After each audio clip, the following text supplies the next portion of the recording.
උදේ තොරතුරු පද්ධති කියන පාඩම වැදගත් පාඩම මේ 7 වෙනි පාඩම A level syllabus එකේ තියෙනවා 7 වෙනි ඒකකය පාඩම් 14ක් තියෙනවා මේකේ 7 වෙනි එක තමයි මේ ටිකක් ලොකු content එකක් පාඩම් කොටසක් ගොඩක් තියෙනවා මේකේ ඔය network එක වගේම මේක හරියට අල්ලගන්න network එක සමහරු මැදින් අහුවෙන්න ඇති සමහරු මුල ඉඳන් ඉන්න ඇති සමහරුන්ට භාගයක් උරුණෑගලයට මුල් ටික කරන්න බැරි වුණා ඒ වගේ ප්‍රශ්න තිබුණා හැබැයි network එකේ මේ දවස්වල හදාගෙන යන වීඩියෝ ටික බලපුවාම ඔයගොල්ලෝ network එක කිසිම ගැටලුවක් නැතුව අල්ල ගන්න පුළුවන් ඒක මම වගකීමෙන් කියන්නේ ඒක ඉදිරියට ඔයගොල්ලන්ට බලා ගන්න අවස්ථාව දෙනවා ලබන මාසෙට කලින් අනිවාර්යෙන් දෙනවා එතකොට network එකේ ප්‍රශ්නෙත් නැති වෙලා යයි දැන් මේ පාඩම හරියට අල්ලගන්න මේ පාඩම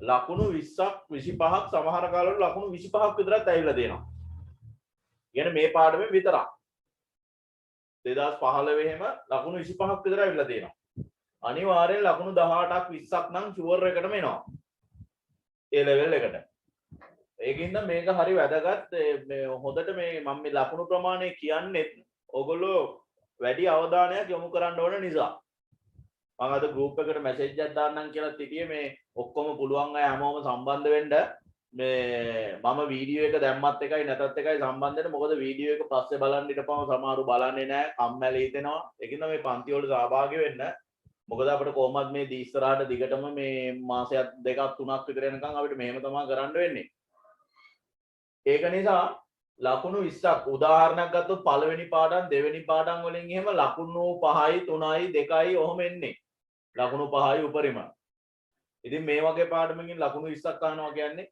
ඊළඟ පාඩමත් එහෙමයි ඊට පිටින් තියෙන පාඩමත් එහෙමයි 9 වෙනි පාඩම ප්‍රෝග්‍රෑමින් එතකොට මේ පටන් ගන්න පාඩම් නෙට්වර්ක් පාඩමේ ඉඳන් 11 වෙනි පාඩම දක්වා සාමාන්‍ය ලකුණු 20ක විතර ප්‍රමාණයක් A level paper එකේ එනවා. වැදගත් කොටසක්.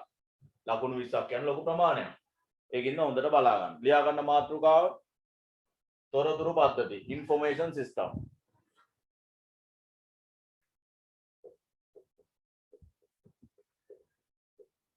වෙනම පොතක් ගත්තත් කමක් නැහැ.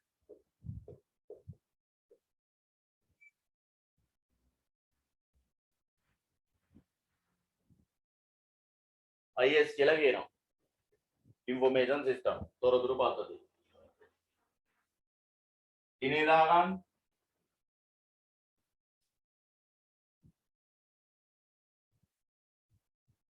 ඒකකය දාගන්න. කීයද ඒකකය 7. ඒකකය 7.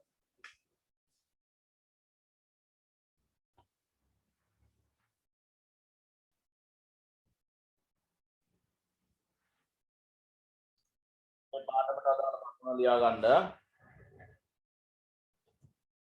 මෙන්න මේ මාතෘකා ටික තමයි කතා කරන්නේ.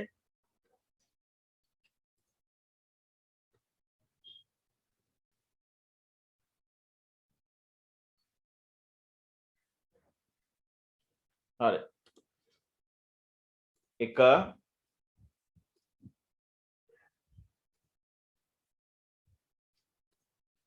පද්ධතියක් නිර්වචනය කිරීම. පද්ධතියක් නිර්වචනය.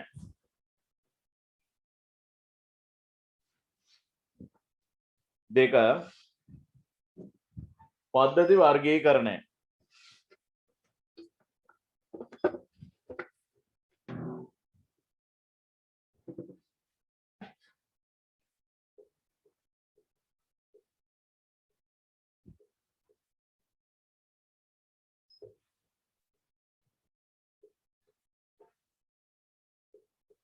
පද්ධති වර්ගීකරණය. 4 3 නේද 3 තොරතුරු පද්ධති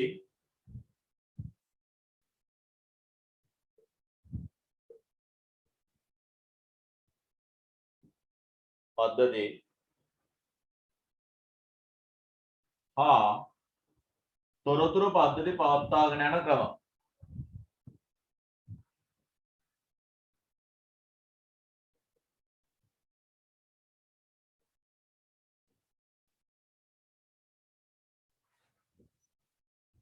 යන ක්‍රම 4 තොරතුරු පද්ධති වර්ග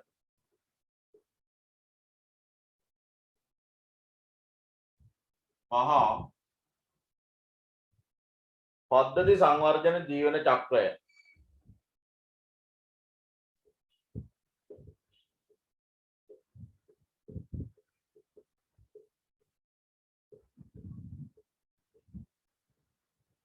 6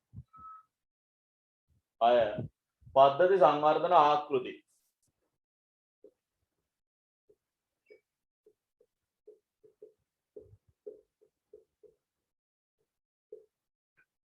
what is a system classification information system information system type system development life cycle system development model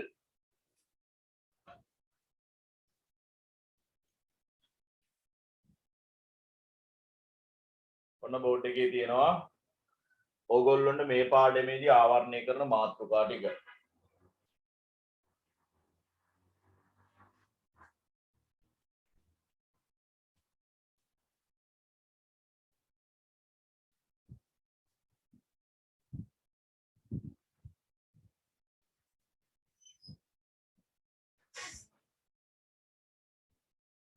හරි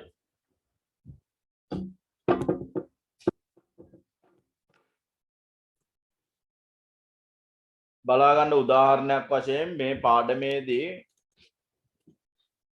මම මේ ඔයගොල්ලෝ ඩිස්ප්ලේ කරලා තියෙන 2015 පේපර් එක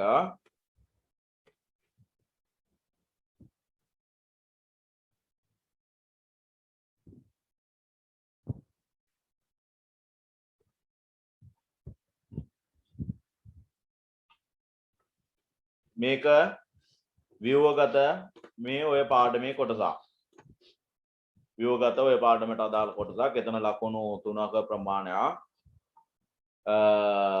ඊට පස්සේ මේ තුන්වෙනි ප්‍රශ්නේ මේ ප්‍රශ්න දෙක ඔය පාඩමේ කොටසක් මෙයයි මෙයයි එතකොට එතන ලකුණු 2මාරයි එතන 5ක් විතර හම්බ වෙනවා ඊට පස්සේ සම්පූර්ණ ප්‍රශ්නයක් එනවා මේ වගේ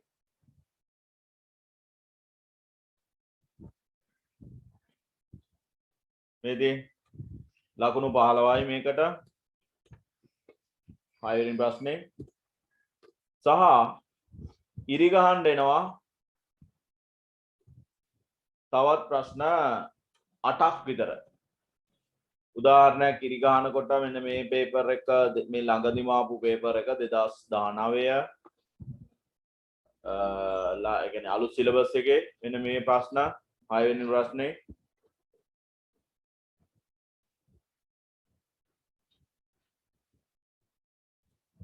13 14 නෑ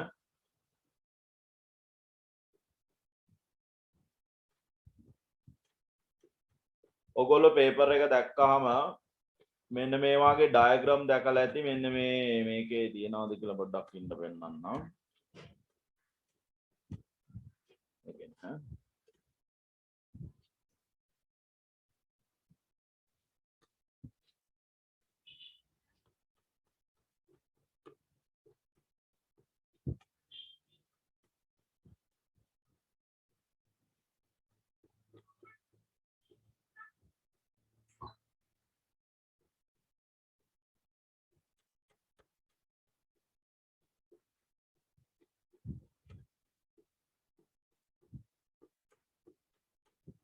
හරි 2020 පේපර් එකේ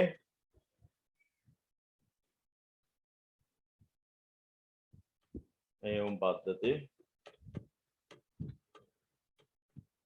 ඒත් සම්පූර්ණ ප්‍රශ්නයක් ආවා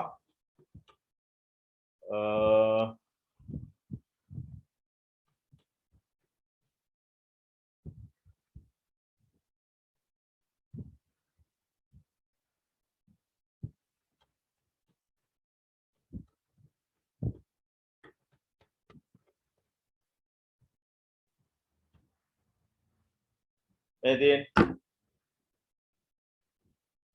මෙන්න මේක අන්තිම ප්‍රශ්න ඒ වාගේ සම්පූර්ණ ප්‍රශ්නයක් අනිවාර්යෙන් එනවා. ඉරි ගහන්නත් ප්‍රශ්න 6ක් විතර අනිවාර්යෙන් එනවා. ඉරි ගහන ප්‍රශ්නත් උඩ තිබුණා. මම ඒවා පෙන්නන්නේ නැහැ. ඉතින් මේ පේපර් එක හරි වැදගත්. මේ පාඩම හරි වැදගත්. ඒක නිසා හොඳට බලා ගන්න. ඒකයි මම ඔය විභාග ප්‍රශ්න පෙන්නන්නේ. හරි. දැන් අපි මේ වෙනකොට සම්පූර්ණ විභාග ප්‍රශ්න එන පාඩම් දෙකක් කරලා තියෙනවා. ලොජික් ගේට් සහ නෙට්වර්ක්. පරිගණක ජාලකරණයේ සම්පූර්ණ ප්‍රශ්නයක් එනවා ලකුණු 15. අය මේ ලොජික් ගේට් වලින් පළවෙනි ප්‍රශ්නේ එනවා ලකුණු 15. අය මේ පාඩම. ඒකින්ද මේක බලා ගන්න. රයිට්. ලියා ගන්න මාතෘකාව අනුමාතෘකාව what is the system පද්ධතියක් යනවා. පටුන කොටු කරගන්න.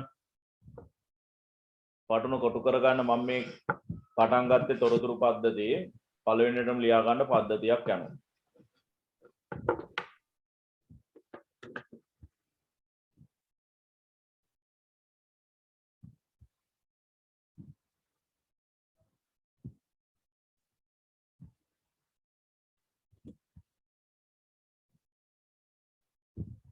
පද්ධතියක් යනවා. හරි. බලා ගන්න.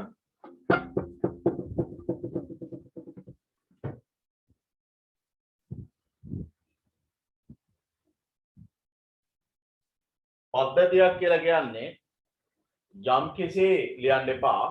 පද්ධතියක් නිර්වචනය කරද්දී මෙන්න මේ කාරණා තුන එන්න ඕනේ. මෙන්න මේ කාරණා තුනට තමයි පද්ධතියක් නිර්වචනය කරද්දී ලකුණු දෙන්නේ. කාරණා තුනයි. එක තමයි පද්ධතියට ආවේනික කාර්යයක් හෝ අරමුණක් තියෙන්න ඕනේ. එහෙනම් පද්ධතියකට අරමුණක් හෝ කාර්යයක් තියෙනවා කියලා කියවෙන්න ඕනේ නිර්වචනය ඇතුලේ. දෙවෙනි කරුණ තමයි පද්ධතිය කරගෙන යන්න පද්ධතිය ඇතුලේ කොටස් ඉන්න ඕනේ. කොටස්.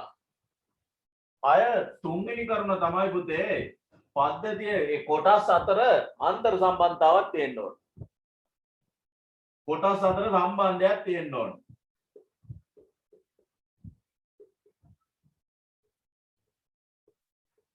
එහෙනම් මෙන්න මේ කාරණා තුන හරි වැදගත් නිර්වචනය කරද්දී.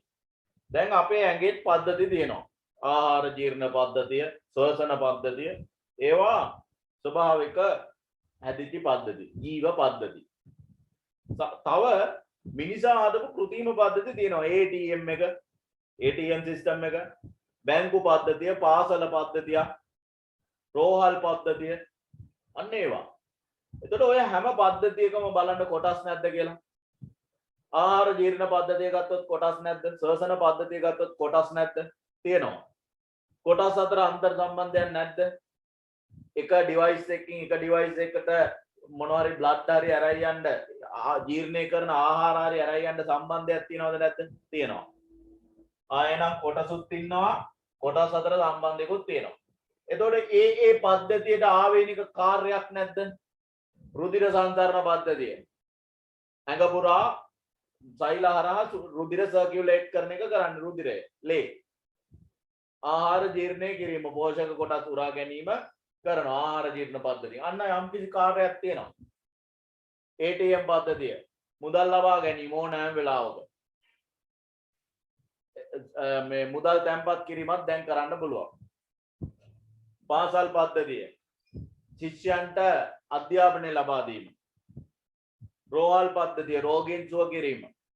අන්න යම්කිසි කාර්යයක් තියෙනවා. රෝහල් පද්ධතිය රෝහල වෛද්‍යවරු රෝගියා කොටස් ඉන්නවා.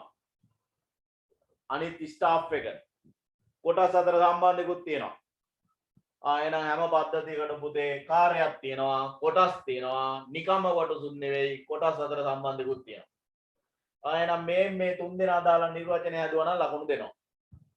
කොහොම හරි මේ තුන් දෙනා එන්න ඕන. ඔන්න මම එක නිර්වචනයක් හදනවා මෙහෙම. යම්කිසි කාර්යයක් ඉටු කර ගැනීමට යම්කිසි ලියන්න එපා. යම්කිසි කාර්යයක් ඉටු කර ගැනීමට ඒකරාශීව නැත්නම් එකට සම්බන්ධිතව ක්‍රියාත්මක වන කොටස් වල එකතුවක්. එකට සම්බන්ධිතව ක්‍රියාත්මක වන කොටස් වල එකතුවක්. තව නිර්වචනයක් හදනවා මෙහෙම. යම්කිසි අරමුණක් හෝ කාර්යයක් ඉටු කර ගැනීමට ක්‍රියාත්මක වන අන්තර් සම්බන්ධිත කොටස් රාශියක එකතුවක්. අන්තර් සම්බන්ධිත කොටස් රාශියද interconnected සම්බන්ධිතයි කිව්වත් අන්තර් සම්බන්ධයි කිව්වත් අනිවාර්යයෙන් මේ කොටස් අතර සම්බන්ධතාවක් කියවෙන්න ඕනේ. එන ඕක තමයි නිර්වචනය. දැන් උදාහරණයක් ATM එක ගන්න ATM පද්ධතිය. කාඩ් එක දාලා කාඩ් එක රීඩ් කරන කොටස තියෙනවා.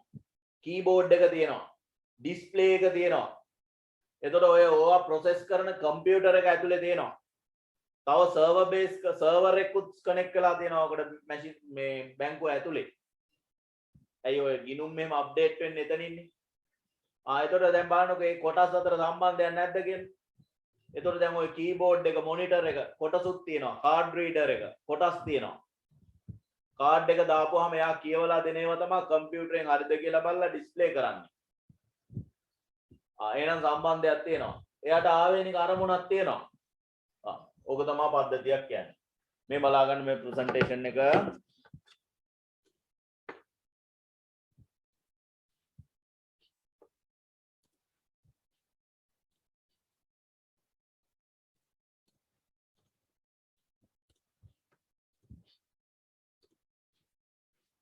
හැමෝටම පේනවා ඇති අපේ මාතෘකාව තොරතුරු පද්ධතියේ ඉන්ෆෝමේෂන් සිස්ටම්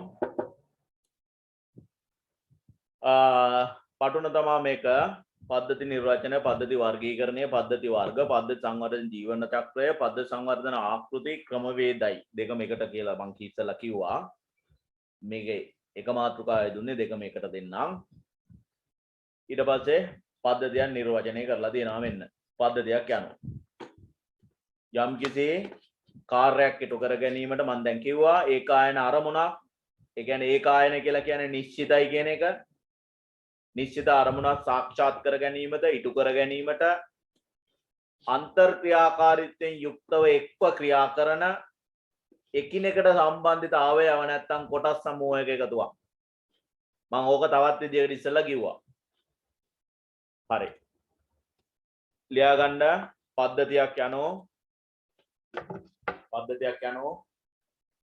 ඒකායන අරමුණක් ඉටු කර ගැනීම සඳහා ඒකායන අරමුණක් ඉටු කර ගැනීම සඳහා ඒකායන අරමුණක් ඉටු කර ගැනීම සඳහා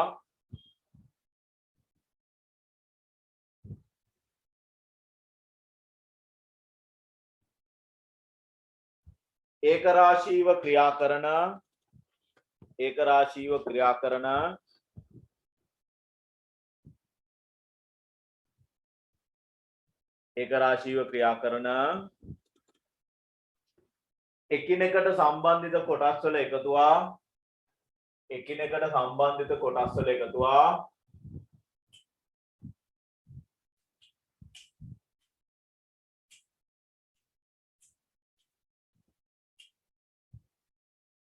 එකිනෙකට සම්බන්ධිත කොටස් වල එකතුවා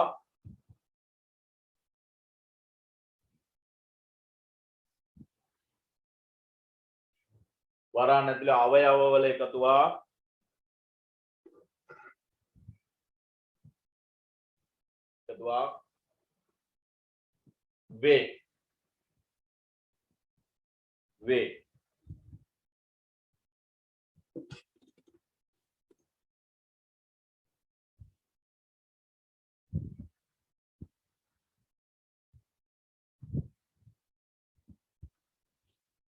වේ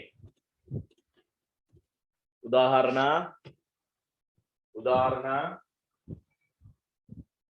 පාසල් පද්ධතිය බැංකු පද්ධතිය ATM පද්ධතිය පාසල් පද්ධතිය බැංකු පද්ධතිය ATM පද්ධතිය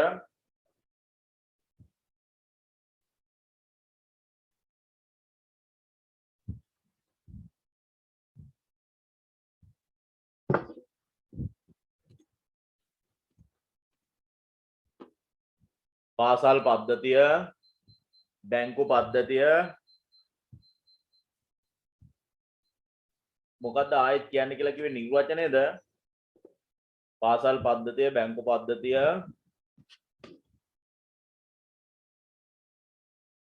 ATM පද්ධතිය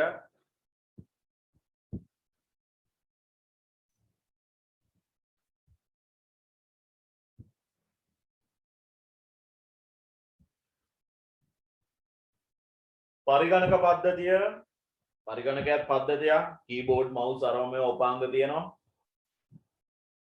පරිගණක පද්ධතිය නිර්වචනයේද ඉස්සල්ලා දරුවට ඕනේ. ඔන්න නිර්වචනය ඕනනම් ඔන්න ඩිස්ප්ලේ වෙලා තියෙනවා.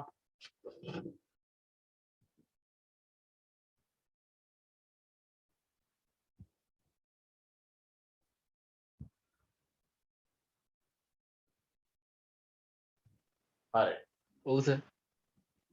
ඔන්න නිර්වචනය ඩිස්ප්ලේ වෙලා තියෙනවා.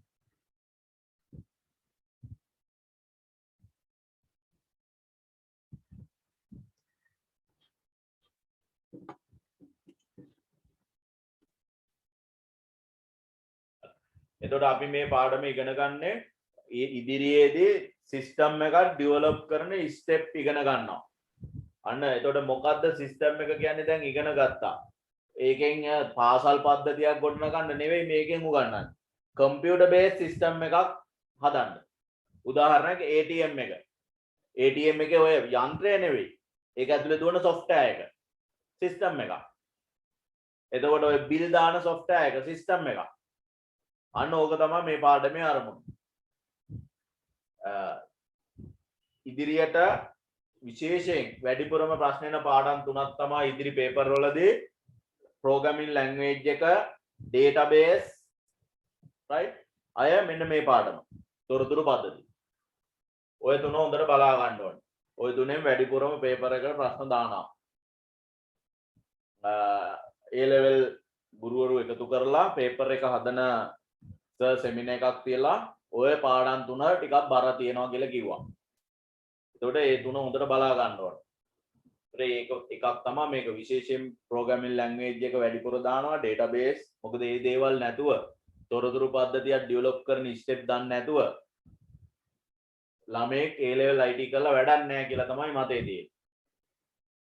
ඒක නිසා. හරි. එතකොට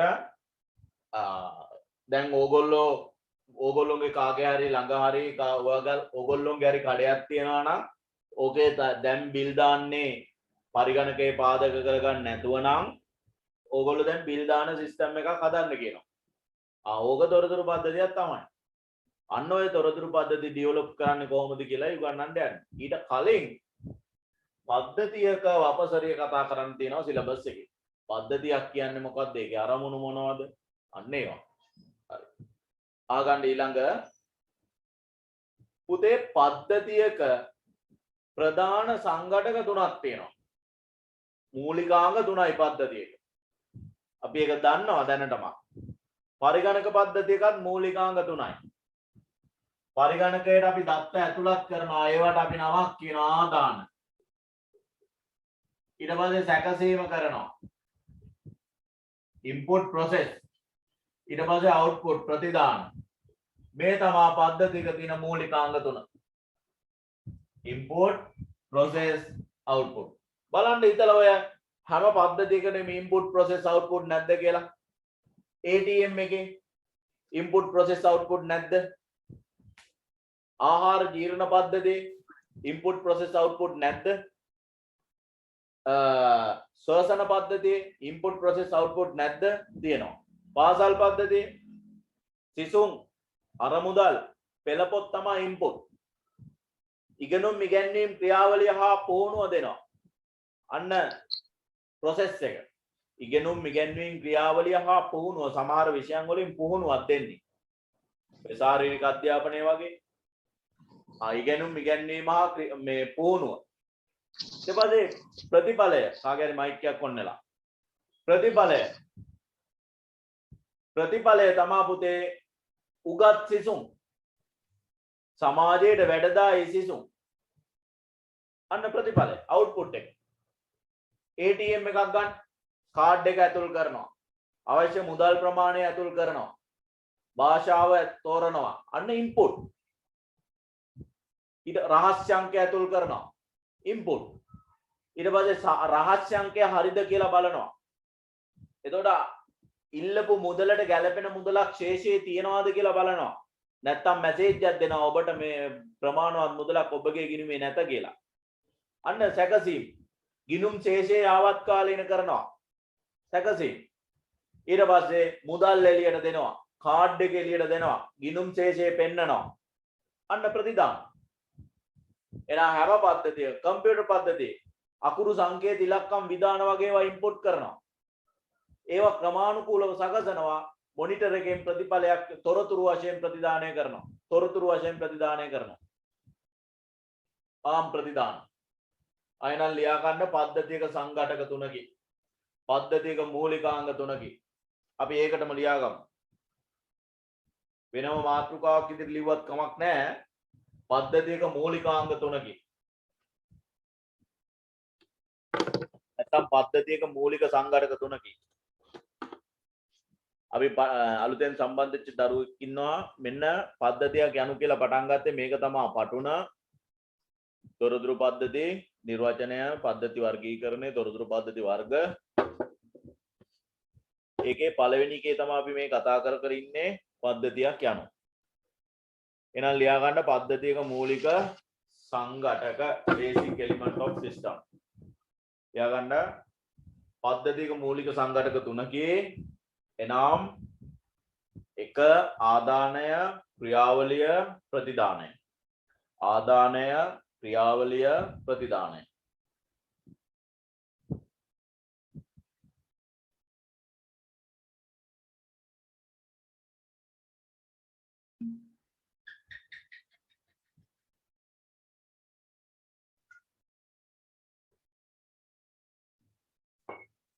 ආදානය ක්‍රියාවලිය ප්‍රතිදානය.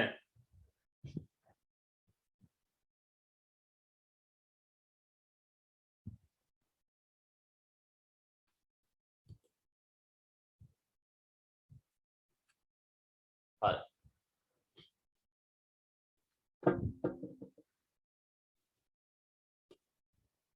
ලියා ගන්න යටින්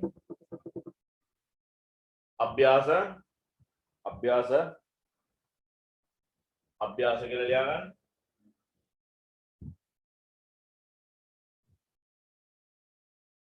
පාසල් පද්ධතියේ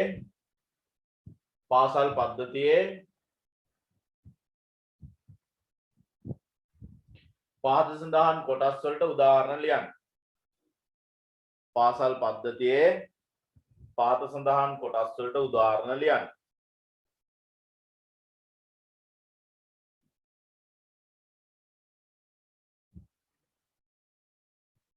එක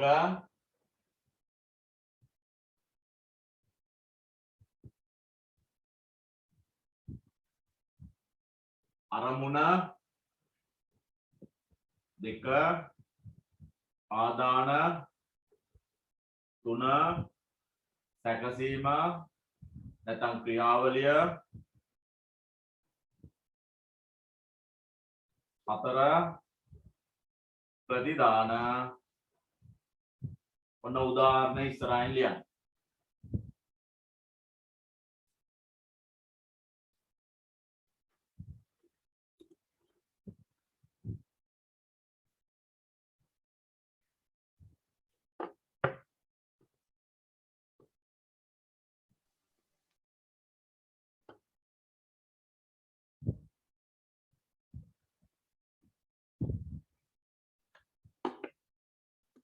පාසල නැමැති පද්ධතියේ පාද සඳහන් කොටස් වලට අදාළ උදාහරණ ලියන්න.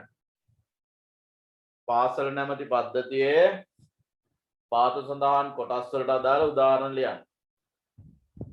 හරි. පළවෙනි එකකින් තමයි මම ලියන්නම්. ඊළඟ එක ඔයගොල්ලන්ට දෙනවා ලියන්න. ඉස්සෙල්ලා හොඳට බලා ගන්න. චුට්ටක් මම විනාඩි තප්පර 30ක් විනාඩි භාගයක් මේ තප්පර 30ක් දෙන්නම්. චුට්ටක් හිතන්න බලන්න මොනවද පාසල් පද්ධතියේ ආරමුණ, මොනවද පාසල් පද්ධතියේ ආදාන, මොනවද ක්‍රියාවලිය, මොනවද ප්‍රතිදාන.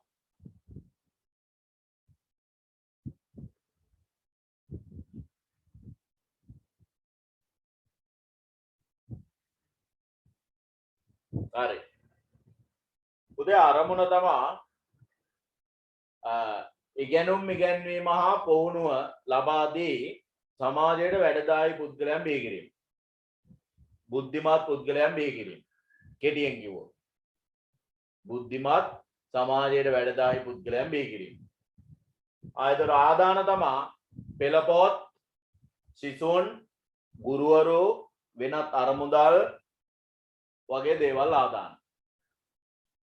එතකොට පෙළපොත් වෙනත් අරමුදල් කියන්නේ ඒවා නඩත්තු කර ගන්න පහසුකම් සේවා ගාස්තු වරම මේවා අන අරමුදල්. ක්‍රියාවලිය තමා ඉගෙනුම් ඉගැන්වීම පුහුණුව. සමහර විෂයන් වලින් ප්‍රායෝගික විෂයන් වලින් පුහුණුව දෙන්නේ. නැටුම් වගේ ඉගෙනුම් ඉගැන්වීම පුහුණුව. ප්‍රතිදානය තමා සමාජයට වැඩදායි බුද්ධිමත් සිසුන්. සමාජයට වැඩදායි බුද්ධිමත් සිසුන්. අලියා ගන්න පුතේ අරමුණ සමාජයට වැඩදායි බුද්ධිමත් සිසුන් බිහි කිරීම. සමාජයට වැඩදායි බුද්ධිමත් සිසුන් බිහි කිරීම.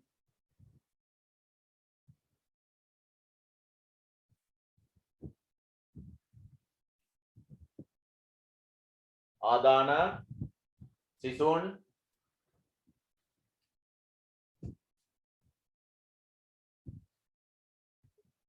අරමුදල් පෙළපොත් ගුරුවරු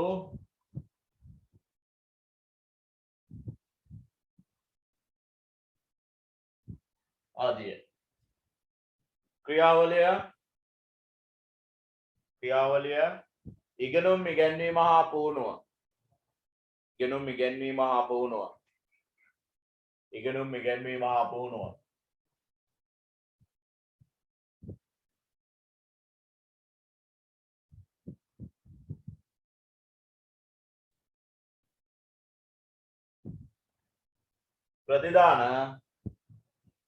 ප්‍රතිදාන උගත් සමාජයට වැඩදායි සිසුන්.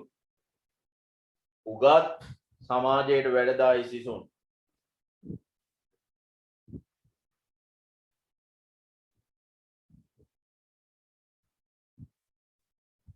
තව එකයි දෙනවා ලියා ගන්න. දෙවෙනි අභ්‍යාසය දෙවෙනි එක ATM පද්ධතිය. ක්‍රියාවලිය එක කියන්නකෝ අපහු. ක්‍රියාවලිය ලියා ගන්න. ඉගෙනුම් ඉගැන්වීම හා පුහුණුව. ඉගෙනුම් ඉගැන්වීම හා පුහුණුව.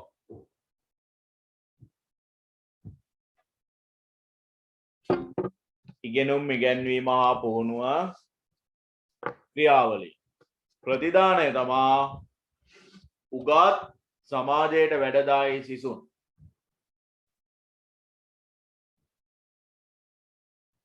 හරි. දැන් ලියන්න කියන්නේ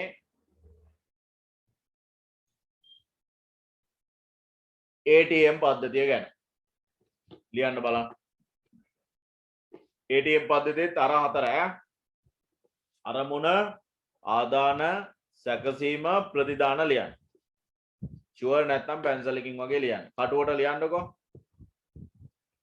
සැකසීමට ටිකක් දෙක තුනක් තියෙනවා නේද? සැකසීමට රූල් දෙකක් විතර තියාගන්න.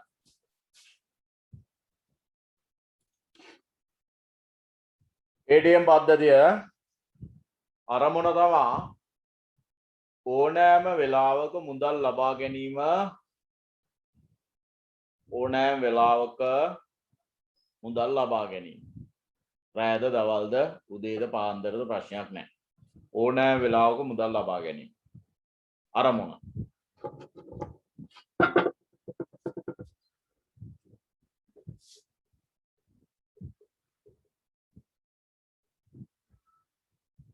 ඕනෑම වෙලාවක මුදල් තැන්පත් කිරීම ගැන ලියන්න නැතුව ඉන්නම්.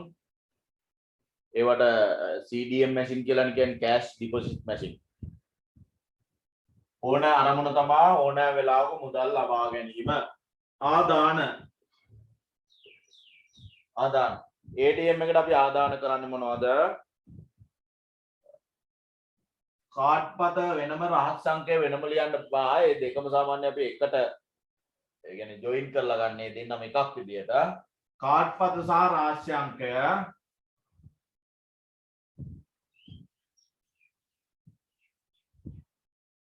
කාඩ්පත හා රහස් සංඛ්‍ය අවශ්‍ය මුදල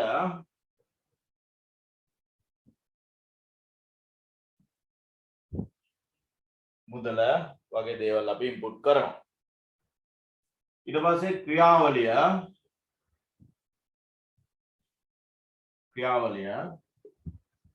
උදේ අපි කාඩ්පත දාපුවාම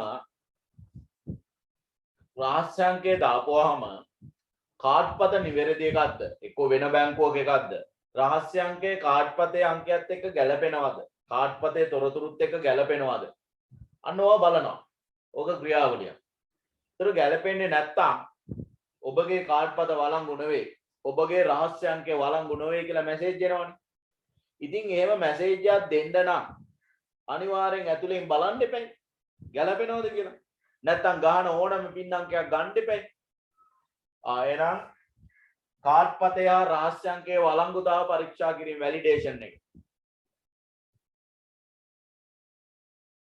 කාඩ්පතය රහස්‍යංකයේ IT කරන ළමයි වශයෙන් අන්න එහෙම ලියන්න. කාඩ්පත රහස්‍යංකය හරිද කියලා බලන එක. එහෙම ලියන්න එපා දැන් A level නේ. කාඩ්පතය රහස්‍යංකයේ වැලිඩේෂන් වළංගුතාව පරීක්ෂා කිරීම.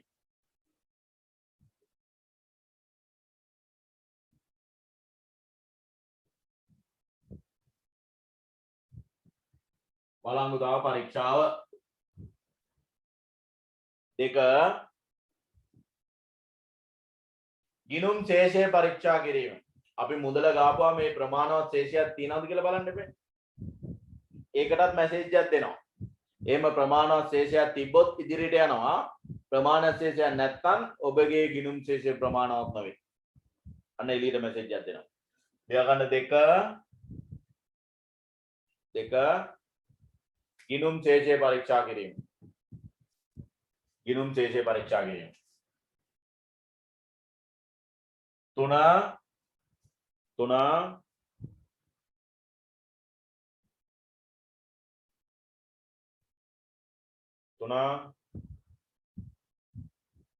ගිණුම් ශේෂය යාවත්කාලීන කිරීම. ලක්ෂයක් තියෙන්නේ අපි 80000ක් ගත්තා මේක 20000ක් දක්වා අවස්ථන අඩු කරනවා. අන්න ගිණුම් ශේෂය යාවත්කාලීන කිරීම. ගිණුම් ශේෂය යාවත්කාලීන කිරීම.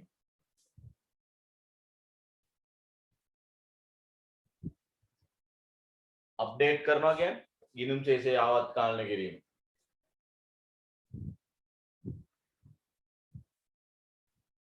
හරි ප්‍රතිදාන ලියා ගන්න කාඩ්පත මුදල් ගිණුම් ශේෂය රිසිට් පත කාඩ්පත මුදල් රිසිට් පත ගිණුම් ශේෂය ඒ කියන්නේ අර යාවත්කාලීන උන ශේෂය පෙන්නනවා සමහර බැංකුවල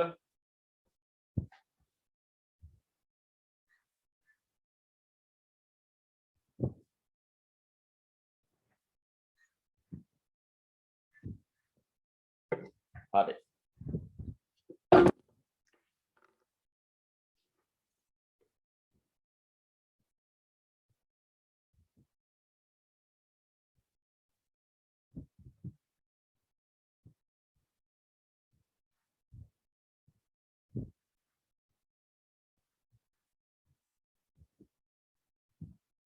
ඊළඟට තනියෙන් ලියන්න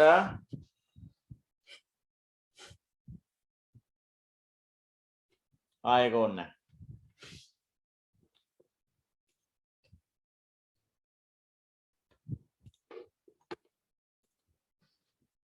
හරි මෙතෙන් පාසල පද්ධතියක් ලෙස ගත්තාම පද්ධතිය පාසල ආරමුණ අපි ලිව ටික ඊට පස්සේ පරිගණකය ගත්තොත් පරිගණකය පද්ධතිය පරිගණකය අරමුණ දත්ත ඇතුළත් කරලා ඒවා මොනවා බවට පත් කරන එකද දත්ත දීපුවාම ඒවා තොරතුරු බවට පත් කරන එක ඊට පස්සේ ඇතුළත් කරන්නේ දත්ත ක්‍රියාවලිය දත්ත තොරතුරු බවට සැකසීම දත්ත තොරතුරු බවට අර්ථවත් සැකසීම ප්‍රතිදානය මොනවද තොරතුරු සංඝටක තමා දෘඩාංග මෘදුකාංග ස්ථිරාංග ජීවාංග කියලා සංඝටක තියෙනවා ඔකේ පාසලත් ගත්තොත් ඔය විදිහට සංඝටකත් ලියන්න පුළුවන් අපි ඒක ඉස්සෙල්ලා ලිව්වේ නැහැ සංඝටක දරුවන් ගුරුවරුන් භෞතික සම්පත් ඔන්න පාසලේ තියෙන සංඝටක right ඕක තමයි මේ විස්තර කරේ. ඊළඟ මාතෘකාවල යන පද්ධතියක ලක්ෂණ. පද්ධතියක ලක්ෂණ.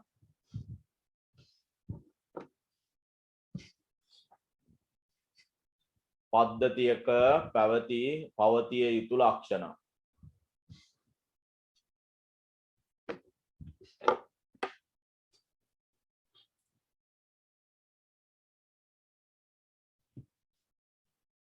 පුතේ උගන්වපු කරුණු අනුව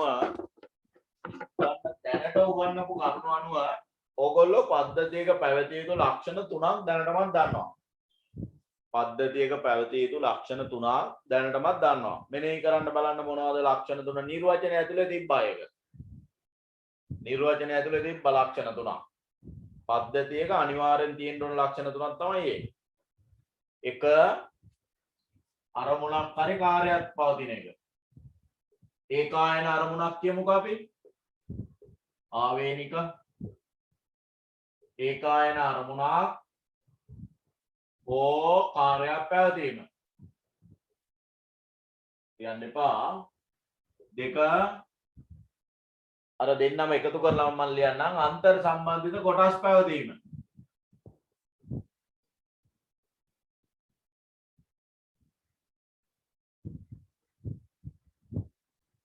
පැවතීම. අන්තර් සම්බන්ධිත කොටස් පැවතීම. එතකොට තව තියෙනවා. පද්ධතියේ සංඝටක තියෙනවා. ප්‍රධාන සංඝටක input process output. අයනම් පද්ධතියේ සංඝටක පැවතීම. ඊළඟට පුතේ අලුත් දෙයක් හොඳට ආගන්න. මේ පද්ධතියකට බෝඩර් එකක් තියෙනවා. System border. පද්ධති සීමාවක් පැවතීම. පද්ධතියේ සීමාව. තව ටිකකින් කතා කරනවා මේක.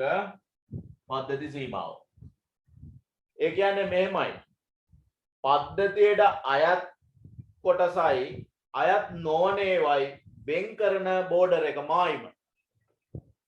පද්ධතියට අයිති දේවල් තියෙනවා. දැන් ATM පද්ධතිය ගත්තොත් ATM පද්ධතියට අදාළ කොටස් ටික තියෙනවා.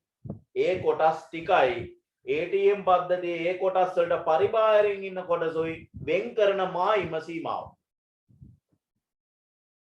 පාසල ගත්තොත් පාසල ඇතුලේ ඉන්න ගුරුවරු ළමයි භෞතික සම්පත් විදුහල්පතිතුමා අනධ්‍යයන කාර්ය මණ්ඩලය ගත්තොත් ඒ ඉන්න සෙට් එක ඉන්නවනේ යම් කිසි කොටසක ඒ කොටසෙන් එළියේ ඉන්න අය සහ ඒ පද්ධතිය ඇතුලේ ඉන්න අය වෙන් කරන මායිම. ඕකට කියනවා පද්ධති සීමාව. තව ටිකකින් පද්ධති සීමාව අපි ඇඳගමු. ලියා ගන්න මෙහෙම. පද්ධතියක් තුල පහත සඳහන් ලක්ෂණ පැවතිය යුතුය. පද්ධතියක් තුල පහත සඳහන් ලක්ෂණ පැවතිය යුතුය. එක ඒකායන අරමුණක් හෝ කාර්යයක් පැවතීම. ඒකායන අරමුණක් හෝ කාර්යයක් පැවතීම.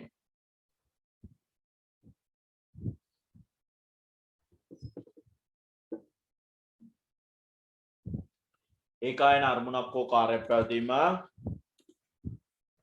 දෙක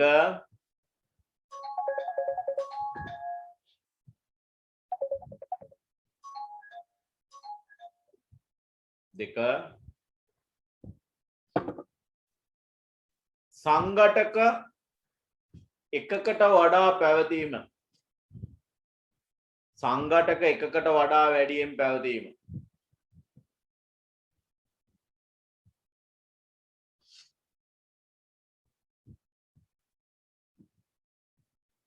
සංඝටක කියලා අදහස් කරේ මම එතන කොටස් වරන් ඇතුළේ යන කොටස් එකකට වඩා වැඩියෙන් පැවතීම.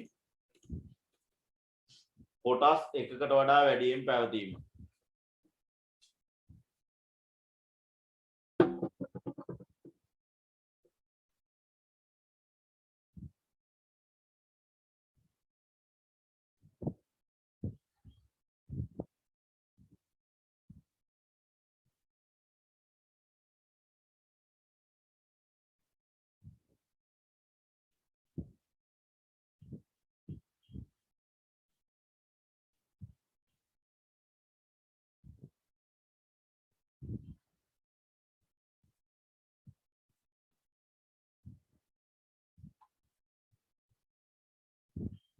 ලියගන්න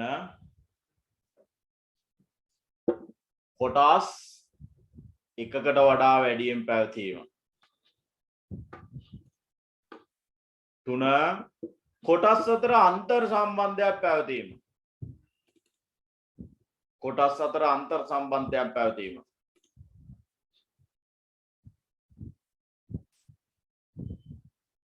කොටස් අතර අන්තර් සම්බන්ධයක් පැවතීම කොටස් අතර අන්තර් සම්බන්ධයක් පැවතීම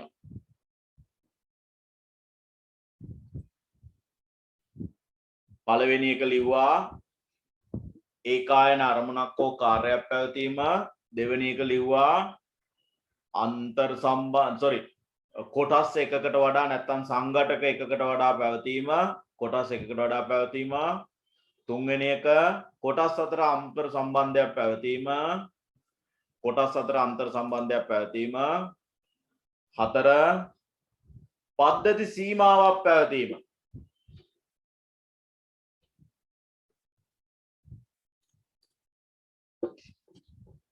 පද්ධති සීමාවක් පැවතීම system boundary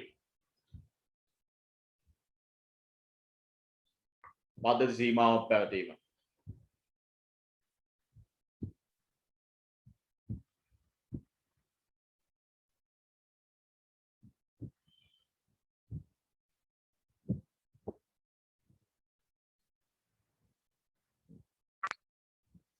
හතර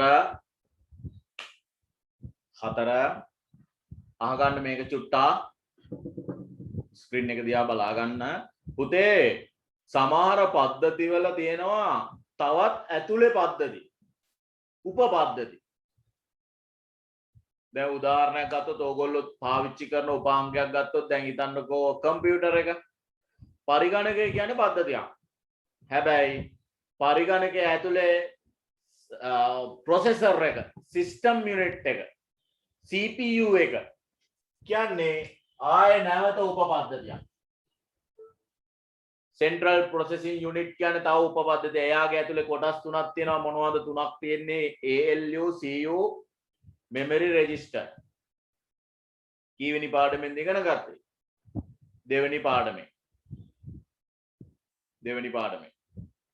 ඔයගොල්ලෝ පළවෙනි පාඩම මම YouTube channel එකකට දාලා තියෙනවා. ඒ channel එක subscribe කරන්න කරලා ඒකේ වීඩියෝ ටික බලලා නෝට් එක ලියා ගන්න. විශේෂයෙන් මම ඒක දාන්න හේතුව ඉස්කෝලේ පාඩමට අදාළ නෝට් එක ලියා ගන්න ඕනේ ඉඳලා. අනිවාර්යෙන් ඒ ටික බලලා නෝට් එක ලියා ගන්න ඕනේ. සමහර ඒවා මේ ක්ලාස් එකේ උගන්වපු දේවල් වලට වඩා ඒ වීඩියෝ වල තියෙනවා. YouTube free package එකක් ඔය ඕනම sim එකක් කරා දාගන්න පුළුවන්. දාගෙන ඒ ටික බලලා නෝට් එක ලියා ගන්න. ඉන්ඩිකේටර් කියලා තමයි සර්ච් කරන්න තියෙන්නේ. ඒකේ ප්ලේලිස්ට් වලට යන්න ප්ලේලිස්ට් වල තියෙනවා ෆන්ඩමෙන්ටල් ඔෆ් ICT කියලා වීඩියෝ ටික. ඉදිරියට මම කොහොමත් අවශ්‍ය ඒවා ඔකටත් දානවා වෙබ් එකටත් දානවා. හරි.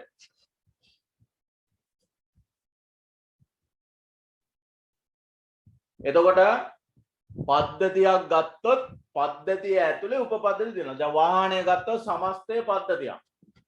හැබැයි මේ වාහනය ඇතුලේ නැවත තියෙනවා පුතේ බ්‍රේක් සිස්ටම් එක වෙනම. ගියර් බොක්ස් එක ඒ කියන්නේ ගියර් පද්ධතිය වෙනම. එන්ජින් ඩිපාර්ට්මන්ට් එක වෙනම. අන්න උපපද්ධති. වාහනය කියන්නේ සමස්ත පද්ධතියක්. ඒක ඇතුලේ උපපද්ධති ගොඩක් තියෙනවා. ආයෙනම් ලියා ගන්න උපපද්ධති පැවතීම. සබ් සිස්ටම් උපපද්ධති පැවතීම. ඕනෑම කෙනෙකුට ප්‍රශ්නයක් අහන්න පුළුවන් මයික් එක ඔන් කරලා. එහෙම අහන්න බෑ වගේ නම් chat එකට දාන්න මම ඕන එකක් බලනවා. විෂයට අදාළ ඕන එකක් අහන්න chat එකට දාන්න. තේරුම් නැති කොටසක් තියෙනවා නම් ඒකින්ද ඔන්ලයින් කරනවා කියලා ප්‍රශ්නයක් කරගන්න එපා. තමන්ට පන්තියේ ඉන්නවා වගේම තමන්ට හැඟෙන ප්‍රශ්න සියල්ලම chat එකට දාන්න. සිංහලෙන් දාන්න පුළුවන් නම් වඩා හොඳයි. මට ඉක්මනින් කියව ගන්න පුළුවන්. එහෙම වුණොත් කමක් නැහැ. සිංග්ලිෂ් වලින් දාන්න. ඒවට උත්තර දෙනවා සබ්ජෙක්ට් එකට අදාළව ඕනම ප්‍රශ්නයක් අහන්න. ඒකින්ද මේ අලුත් පාඩමක් පටන් ගත්තේ වැදගත් පාඩමක්. ඒක හරියට අල්ලන් යන්න. පන්ති වලට හැමදාම සහභාගී වෙන්න. මේ පාඩම මම ආය සාමාන්‍ය කොරෝනා සිටුේෂන් එක මේ කාලේ ඉවර වුණාම පන්ති පටන් ගන්න දුන්න කාලෙක ආය මේ පාඩම කරන්නේ නැහැ. හරිද? මේ පාඩම ආය අහුවෙන්නේ මම වීඩියෝ දානවා මගේ වෙබ් එකට හෝ YouTube channel එකට.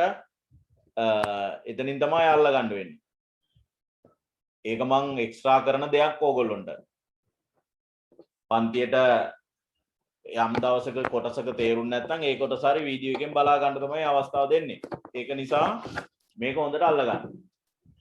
වැදගත් පාඩමක්. ටිකක් දිගයි ඈ. අවනේ මාස 3ක් විතර කරන්න වෙයි. මාස 3ක් 2ක් විතර. ඒකින්ද හොඳට අල්ල ගන්න පාඩම. හරි. 4 ආදාන 4ද 5 නේ 5. ආදාන ලබා ගැනීම හා ප්‍රතිදාන ලබා දීමට හැකියවීම. ආදාන ලබා ගැනීමට හා ප්‍රතිදාන ලබා දීමට හැකියවීම.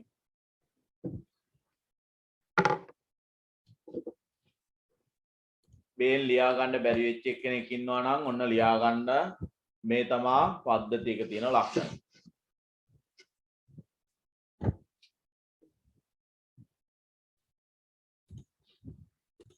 අපි මොනවද කරේ? ඉස්සල්ලාම පටන් ගත්තා පද්ධතියක් යනු නිර්වචනය. ඊට පස්සේ පද්ධතියක මූලික සංඝටක මූලික ක්‍රියාවලිය කතා කරා. Input process output. ඊට පස්සේ පද්ධතියක ලක්ෂණ කතා කරා.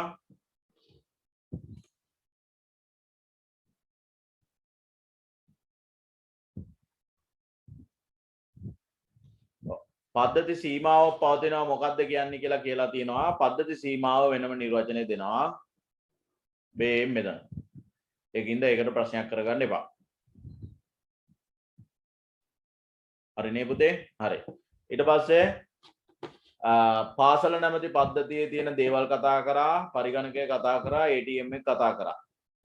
දැන් අනුමාත්‍රකාව තමයි ඔය දරුවා ප්‍රශ්නයක් අහලා තිබ්බා. අන්න ඒකට උත්තරේ මෙන්න පද්ධති සීමාව. ලියා ගන්න අනුමාත්‍රකාව පද්ධති සීමාව. System boundaries.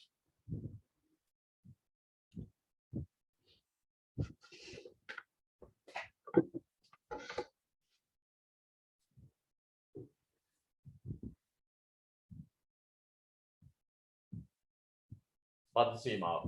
අහගන්න. පද්ධතිය ලියා ගන්න එපා. පද්ධතියට අයත් හා අයත් නොවන අයිති හා අයිති නොවන. දැන් උදාහරණ අපේ ගෙදර පද්ධතියක් ගමුකෝ. ගෙදර අපේ ගෙදර සීමාවට ගෙදරට අයිති හා අයිති නැති අය වෙන් කරන මාය. මේක වැට වෙන්න පුළුවන්. ගෙදර බිත්තිය වෙන්න පුළුවන්. තාප්පේ වෙන්න පුළුවන්.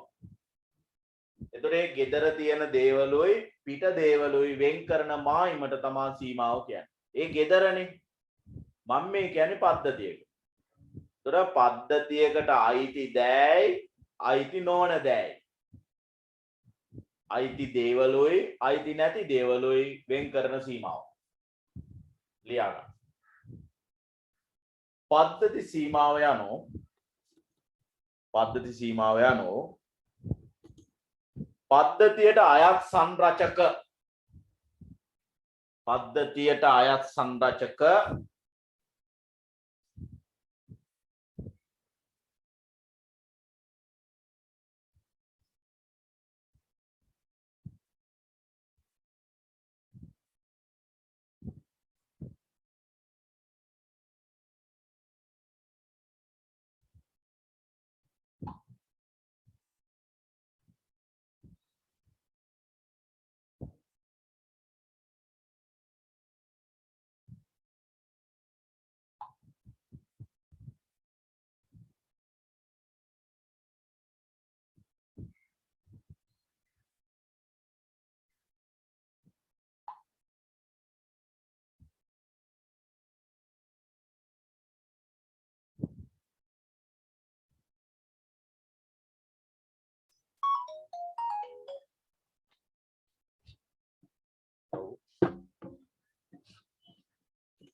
හරි ලියා ගන්න පද්ධතියට අයත් සංරචක අයත් නොවන සංරචක වෙන් කරන මායිම නැත්නම් වෙන් කරන සීමාව පද්ධති සීමාව වේ.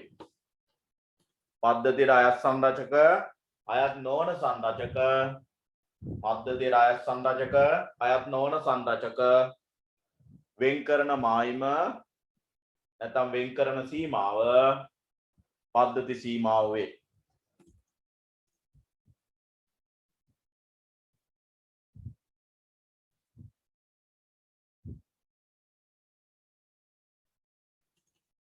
එතකොට මේ මොනවද මේ අයත් කියලා කියන්නේ අයත් සංරචක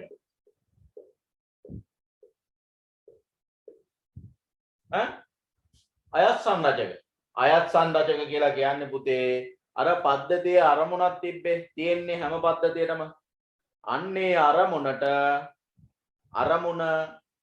නෙවෙයි අරමුණ ඉටු කර ගැනීමට අත්‍යවශ්‍ය කොටස් වලට කියන්නේ අයත් කොටස් කියලා.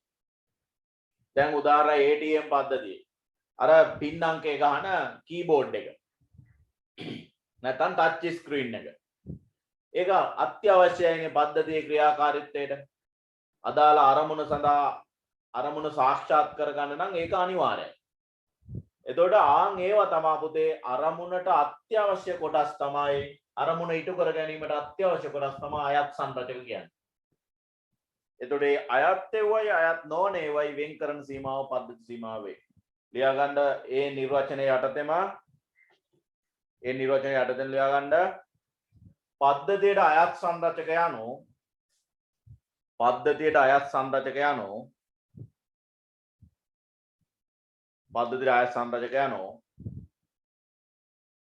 පද්ධතියේ අරමුණු ඉටු කර ගැනීමට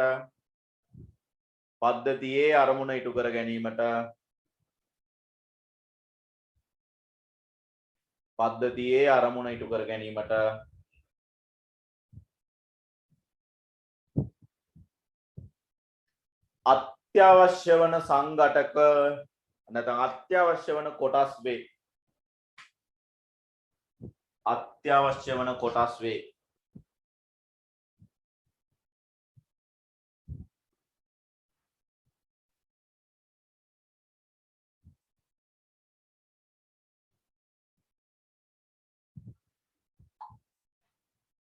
අත්‍යවශ්‍ය වන කොටස් වේ.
හරි.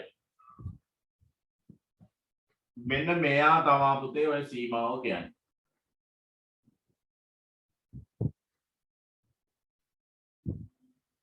දැන් තව දෙයක් උගන්වනවා තව ටිකකින් මේක බලා ගන්න මේ බෝඩ් එකේ ඇඳලා තියෙන එක ලියන්න එපා. මේක දිහා බලා ගන්න ඉස්සෙල්ලා මේ ඇවිල්ලා පද්ධතියේ කොටස්.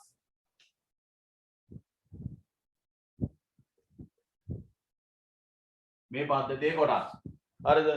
මේ පද්ධතියේ කොටස් ටික තුන් දෙනෙයි මේ අන්තර් සම්බන්ධතාව පවතිනවා කියන තමයි මේ ඉතල ගෑවේ. ඒතර ඒ කොටසොයි ඒ අයත් නොවන කොටසොයි වෙන් කරන මායිමට තමයි මොකක්ද කියන්නේද පද්ධති සීමාව කියන්නේ. ඒතර පද්ධති සීමාවට එළියෙන් සමහරලාට ආදාන දෙනවා. දැන් උදාහරණයක් ATM එකට අපි පාරිභෝගිකයා ගිහිල්ලා ආදාන අපි සිස්ටම් එකෙන් එළියෙන් ගන්නනේ අපි පද්ධතියටයි දී නෑනේ. අන සීමාවෙන් එළියේ ඉඳන් අපි ඉන්පුට්ස් දෙනවා. පද්ධතියට දෙනවා. ඒතර එළියට අවුට්පුට් දෙන ඒවා දෙනවා. සමහර පද්ධති දෙනවා එළියෙන් ඉන්පුට් ගන්නෙත් නෑ.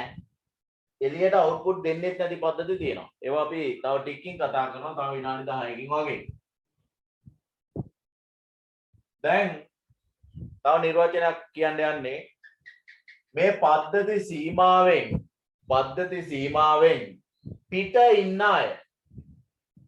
පිට ඉන්න අය දැන් පද්ධතියට අයත් දේවල් මම ඉස්සෙල්ලා කිව්වනේ කවුද පද්ධතියට අයත් දෑ කියන්නේ පද්ධතියේ අරමුණ ඉටු කර ගැනීමට අත්‍යවශ්‍ය කොටස් අත්‍යවශ්‍ය සංගঠন. එතකොට පද්ධති සීමාවෙන් එපිට ඉන්න අය එළියේ ඉන්න අයට කියන පුතේ පද්ධති පරිසරය සිස්ටම් එන්වයරන්මන්ට්. එහෙනම් මේ තමා පුතේ පද්ධති පරිසරය.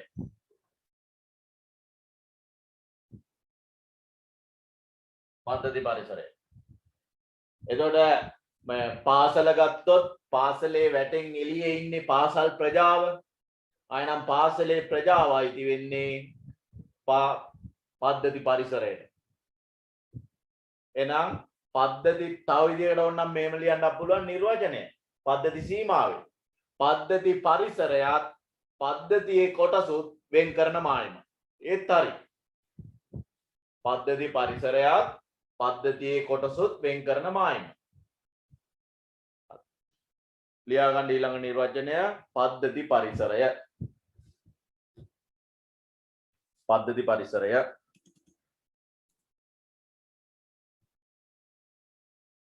පද්ධති පරිසරය සිස්ටම් එන්වයරන්මන්ට්.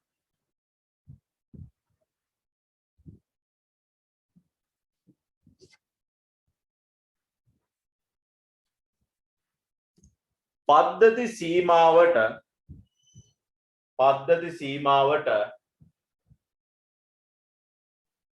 පිටතින් සිටින දෑ පිටතින් ඇති දෑ නැත්නම් පිටතින් ඇති කොටස් පිටතින් ඇති කොටස්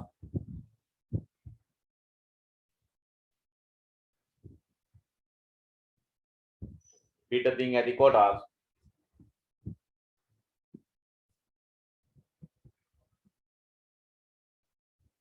පිටතින් ඇති කොටස් පද්ධති පරිසරයට අයත් වේ.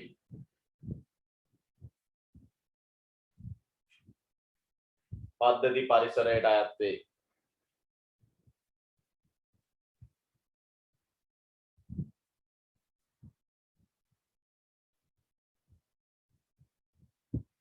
මෙම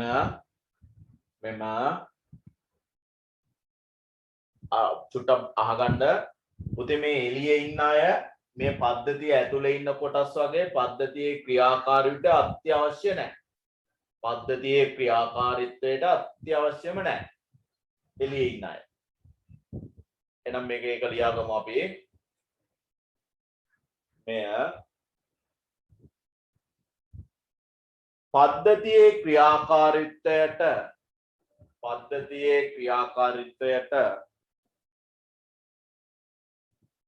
පද්ධතියේ කොටස් මෙන් අත්‍යවශ්‍ය නොවේ.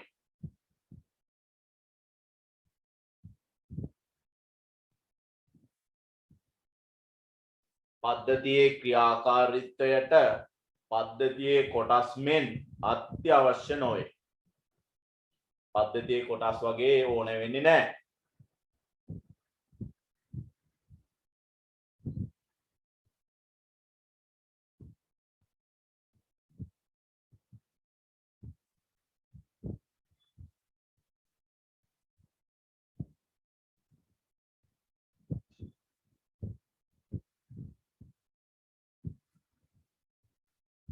හරි.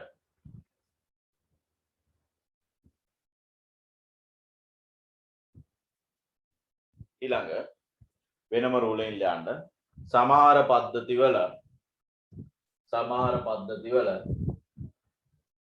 පද්ධති පරිසරයේ සිට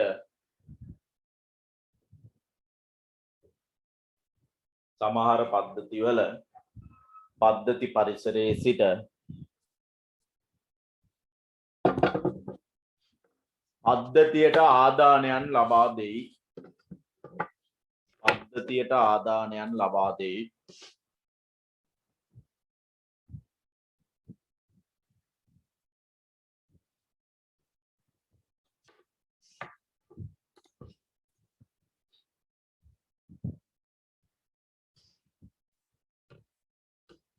උදාහරණ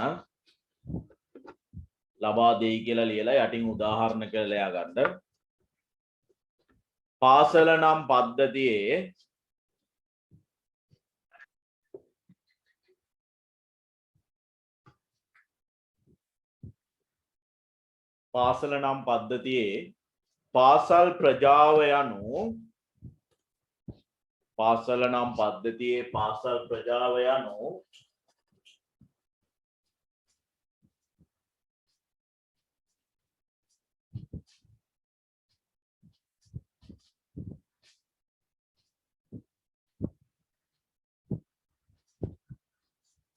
පාසල් ප්‍රජාව යනු පද්ධති පරිසරයයි.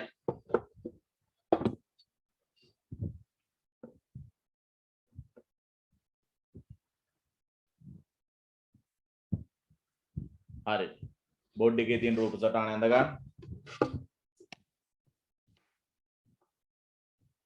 පාසල් ප්‍රජාව යනු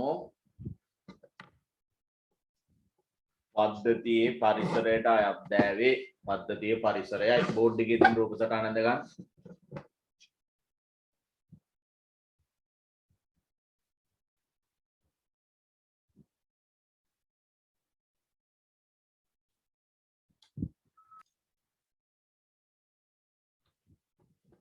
ඊළඟට ලියා ගන්න පොඩි නිර්වචනයක් උපපද්ධති සබ් සිස්ටම්.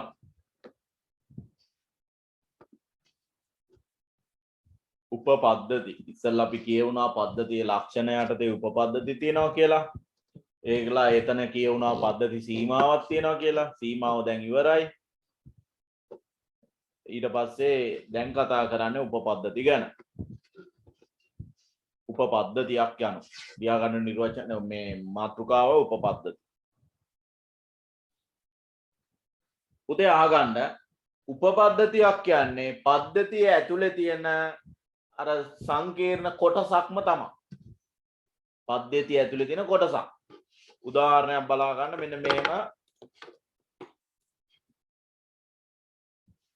මෙන්න මේ ප්‍රසන්ටේෂන් එක බලන්න. මේකේ සිස්ටම් එක මේ කොටු කරලා තියෙන මේ සිස්ටම් එක. සිස්ටම් එක තමයි පුතේ මේ ඇවිල්ලා මෙන්න මේක කාර් එක.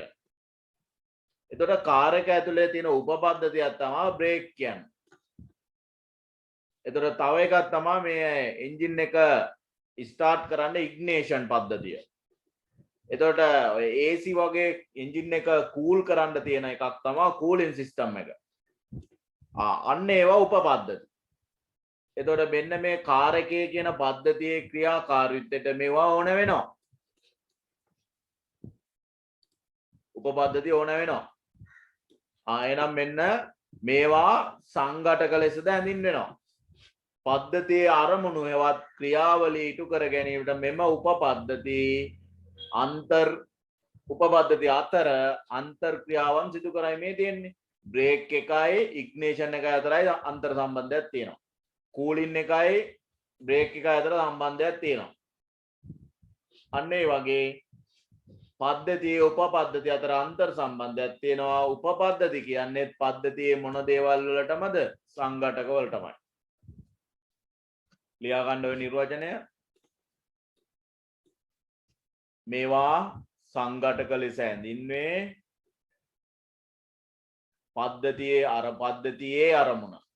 අරමුණු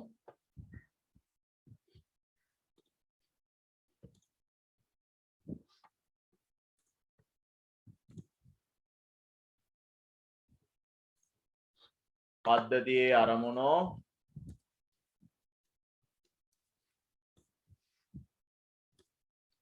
හෙවත් ක්‍රියාවලිය නැත්නම් හෙවත් කාර්යයන්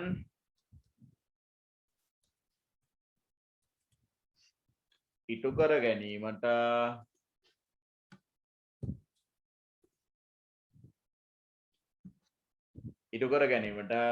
මෙම උපපද්ධති අතර අන්තර් ක්‍රියාවන් සිදු කරයි. මෙම උපපද්ධති අතර අන්තර් ක්‍රියාවන් සිදු කරයි.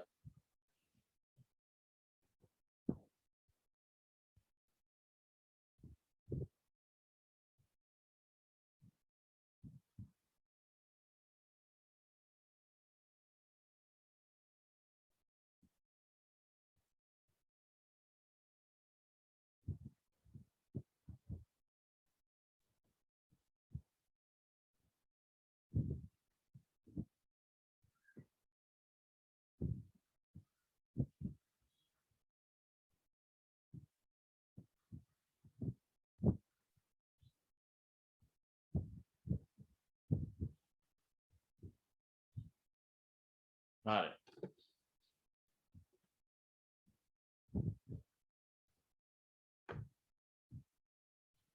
ඊළඟ මාතෘකාව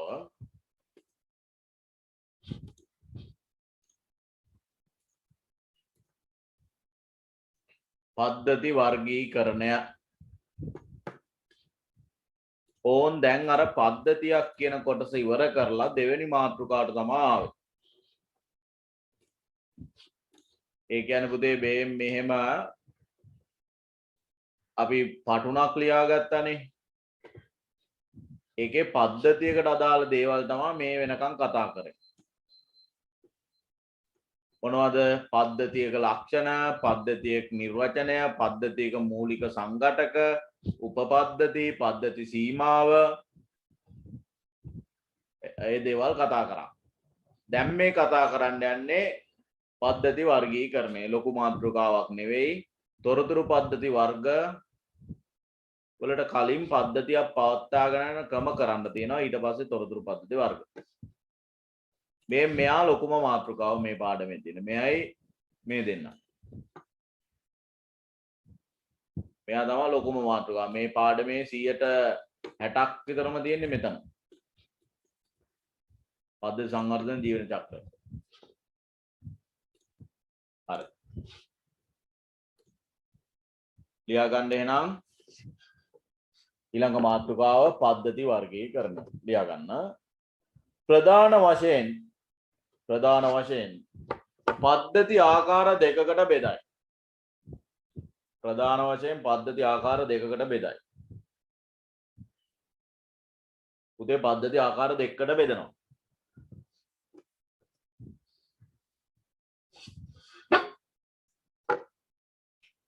ප්‍රධාන වශයෙන් පද්ධති ආකාර දෙකකට බෙදයි. එනම්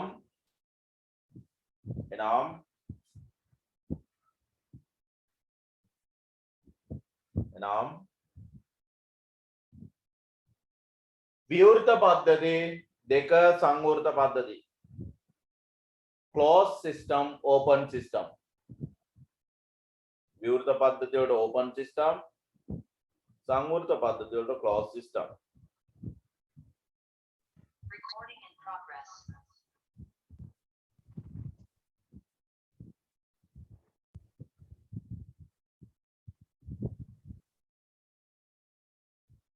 හරි. ඔන්න ආගන්න.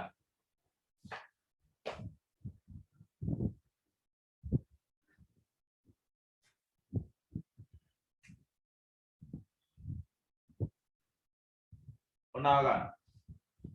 උදේ බාහිර පරිසරයේ ඉඳන් ආදාන ගන්නවා නම්, බාහිර පරිසරයට ප්‍රතිදාන දෙනවා නම් අන්න ඒවා විවෘත පද්ධති. එහෙනම් මේ රූප සටහන මොන පද්ධතියකට අදාළවද? විවෘත පද්ධතියකට අදාළයි. එහෙනම් මේ මන්දොත් මේක සංවෘත පද්ධතියකට අදාළයි. සිස්ටම් බවුන්ඩරි එක මේක කොටස් ටික ඇතුළෙම තියෙනවා ඉන්පුට් දෙන්නේ ඇතුළටමයි ප්‍රතිදානය දෙන්නේ ඇතුළටමයි මේ ඇවිල්ලා අවුට්පුට් මේ ඉන්පුට් මේ ඇවිල්ලා පද්ධතිය මේක සීමාව මේ පරිසරය ඔන්න ආ ගන්න හොඳ බාහිර පරිසරයෙන් ආදානයන් ගන්නෙත් නැති ප්‍රතිදානයන් දෙන්නෙත් නැත්නම් අන්න ඔය පද්ධති සංවෘත පද්ධති closed system පද්ධතිය ඇතුළෙන්මයි input output හැදෙන්නේ ඒ කියන්නේ අභ්‍යන්තරික ක්‍රියාවලියක් වෙන්නේ උදාහරණයක් මම කියන්නම් එතන හොඳට තේරෙයි අපේ ඇඟේ තියෙනවා ශ්වසන පද්ධතිය විවෘතද සංවෘතද බාහිර පරිසරයෙන් අපි ආදානයන් ගන්නවද නැද්ද ඔයගොල්ලන්ට හිතන්න පොඩි ප්‍රශ්නයක් ඉදිරි කෙරුවා. බාහිර පරිසරයෙන් ආදාන ගන්නවද නැද්ද? බාහිර පරිසරයට ප්‍රතිදාන දෙනවද නැද්ද? දෙනවා ආදාන ගන්නවා. ආස්වාස ප්‍රාස්වාස කියලා බාහිර පරිසරයෙන් අපි ගන්නෙ. හැබැයි අපේ ඇඟේ තියෙන රුධිර සංසරණ පද්ධතියක්. එයාගේ අරමුණ ඉටු කරගන්න එළියෙන් රුධිරය ඕනෑද? එයාගේ අරමුණ එයාගේ කාර්යය ඉටු කරගන්න එළියෙන් රුධිරය ඕනෑද? ඕනේ නැහැනේ. සාමාන්‍ය සෞඛ්‍ය සම්පන්න මිනිස්සෙන් නම් රුධිරය ඕනෑද? ඕනේ නැහැ. ඒක ඇතුළෙන්ම සර්කියුලේට් වෙන්නේ. එතකොට ඒක අභ්‍යන්තරික ක්‍රියාවලියක්. අන්න එළියෙන් ඉන්පුට් ගන්න නැහැ. පුතේ එළියෙන් ඉන්පුට් ගන්නවා නම් අවුට්පුට් දෙනවා නම් ඒවා මොනවද? විවෘත පද්ධති. එළියෙන් ඉන්පුට් ගන්නෙත් නැහැ අවුට්පුට් දෙන්නෙත් නැහැ ඒවා සංවෘත පද්ධති. ඔයගොල්ලෝ ඉදිරියට තව ඉගෙන ගත්තේ තව පද්ධති වර්ගයක් ඉගෙන ගයි හුදකලා පද්ධති කියලා. ඒක ඔයගොල්ලෝගේ සිලබස් එකේ නැහැ. හුදකලා පද්ධතියක වෙන්නේ ඒකත් කියලා දීලා මම යවන්නම්. විවෘත පද්ධතියක වෙන්නේ පුතේ ශක්තියයි ද්‍රව්‍යයයි ශක්තියයි මැටර් එකයි දෙකම හෝමාරු වෙනවා පරිසරයයි පද්ධතියයි අතර. හරිද? එතකොට එහෙම හෝමාරු වෙන්නේ නැහැ මොකේද? ක්ලෝස් සිස්ටම් එකේ. හැබැයි ශක්තිය හෝමාරු වෙනවා. හීට් එක වගේ දේවල් ශක්තිය එහා මෙහා යනවා. හැබැයි මැටර් ද්‍රව්‍යයන් එහා මෙහා යන්නේ නැහැ ක්ලෝස් සිස්ටම් එකේ. හුදකලා පද්ධති වල මැටර් එක යන්නෙත් නෑ. ඒ කියන්නේ ද්‍රව්‍ය හෝමාරුවක් වෙන්නෙත් නෑ. ශක්ති ප්‍රභවයන් හෝමාරු වෙන්නෙත් නෑ හුදකලා පද්ධතිය. එහෙනම් ඇත්තටම කිව්ව පද්ධති වර්ග දෙකයි නෙවෙයි. පද්ධති වර්ග තුනයි.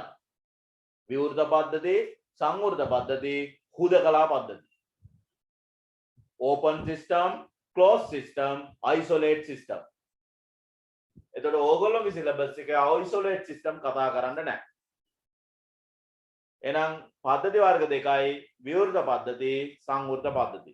බාහිර පරිසරයෙන් ආදාන ප්‍රතිදාන ලබා ගන්නේ නැත්නම් ආදාන ගන්නේ නැහැ ප්‍රතිදාන දෙන්නෙත් නැහැ. මොන පද්ධතිද? සංවෘත පද්ධති. බාහිර පරිසරයෙන් ආදාන ගන්නවා ප්‍රතිදාන බාහිර පරිසරයට මුදාරිනවා මොන පද්ධතිද? විවෘත පද්ධති. හරි. ප්‍රශ්නයක් තියෙනවා නම් අහන්න පුතේ. මේ තියෙන්නේ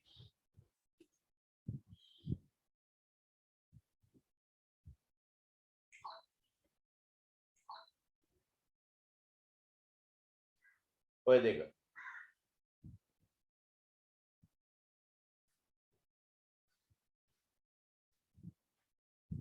මේ ඕපන් සිස්ටම් එකක විවෘත පද්ධතියක මැටර් එක මෑස් ශක්තිය වගේම එනර්ජි ශක්තිය වගේම ද්‍රව්‍යත් හෝමාරු වෙනවා. හැබැයි ක්ලෝස් සිස්ටම් එක එනර්ජි එක හෝමාරු වෙනවා. එහෙනම් මම තව පද්ධතියක් ගැන කිව්වනේ. ඒක තමාගේ අවබෝධය පමණක් තියාගන්න. හුදකලා පද්ධති ඒ වල ශක්තිය හෝමාරු වෙන්නේ නැහැ, මැටර් එක හෝමාරු වෙන්නේ නැහැ. එහෙනම් පද්ධති වර්ග දෙකයි මෙන්න. එක විවෘත පද්ධති, දෙක සංවෘත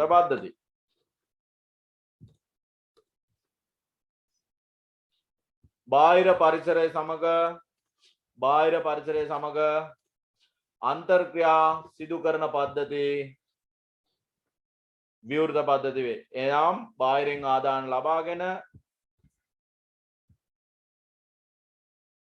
ක්‍රියාවලියකට භාජනය කර ප්‍රතිදානයන් බාහිර පරිසරයට ලබා දෙන පද්ධති විවෘත පද්ධති වේ. ශෝෂණ පද්ධතිය, පාසල් පද්ධතිය, පරිගණක පද්ධතිය, රෝහල් පද්ධතිය බාහිර පරිසරයත් එක්ක ඩීල් කරනවා. මේ දෙන අයිසොලේට් එකක්. එනර්ජි එකයි ශක්තියයි ඔක්කොම ඇතුලේ. එනර්ජි එකයි මැටර් එකයි. ක්ලෝස් සිස්ටම් එක ද්‍රව්‍ය හුවමාරුවක් වෙනවා. ද්‍රව්‍ය හුවමාරුවක් වෙන්නේ නැහැ. ශක්තිය හුවමාරු වෙනවා. ඒතර ඕපන් එක ශක්තියයි ද්‍රව්‍යයයි දෙකම හුවමාරු වෙනවා. සංවෘත පද්ධති. බාහිර පරිසර සමග අන්තර් සම්බන්ධතා සිදු නොකරන පද්ධති වේ. එනම් බාහිර පරිසරය සමග සම්බන්ධ නොවි ආදාන සැකසීම ක්‍රියාවලි ප්‍රතිදානයන් තුනම පද්ධති සීමාව අභ්‍යන්තරයේ සිදු කරනවා. ඔක්කොම වෙන්නේ අභ්‍යන්තරය ඇතුලේ. උදාහරණ ස්නායු පද්ධතිය, රුධිර සංසරණ පද්ධතිය.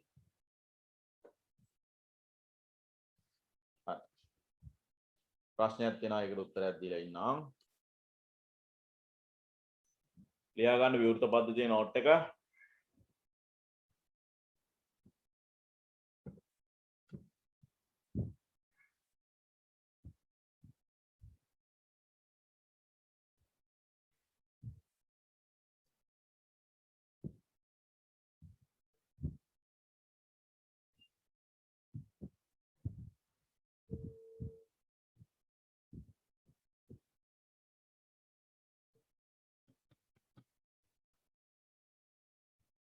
බාහිර පරිසරය සමග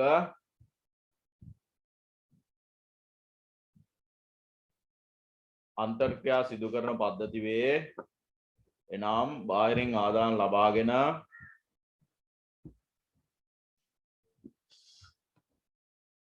ක්‍රියාවලියකට භාජනය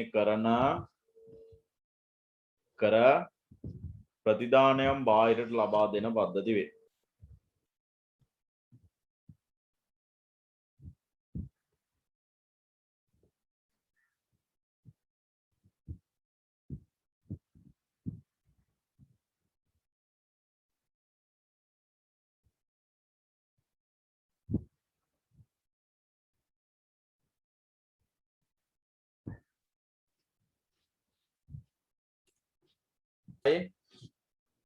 විවෘත පද්ධතිය.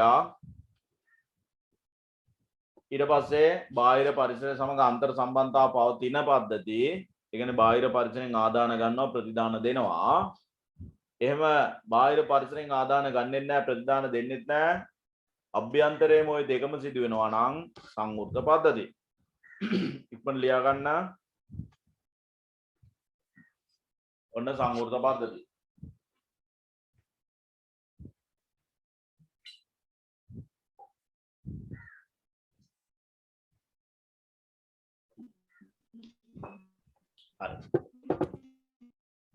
ආගන්න පද්ධති තවත් ආකාරයකට බෙදෙනවා. මේ තියෙන්නේ දෙක. තවත් ආකාරයකට පද්ධති බෙදෙනවා. අරවමයි ආයෙ වෙනම බෙදෙනවා. සමහර ඒ ගොඩේ තියෙනවා මෙතෙන්ට එනවා. පද්ධති නැවත බෙදෙනවා. ස්වභාවික පද්ධති, කෘත්‍රිම පද්ධති.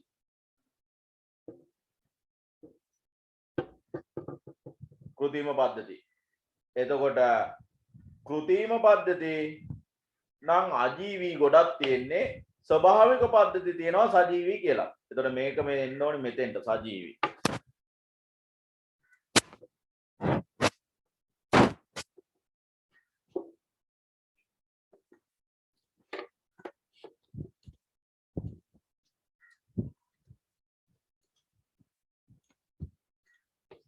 ඔහම තියෙනවා.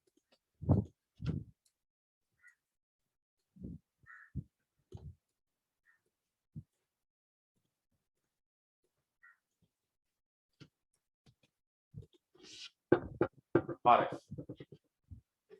එහෙනම් ලියා ගන්න. පද්ධති තව තරුවක් දාලා යන්න. පද්ධති තව දුරටත් වර්ග කරයි.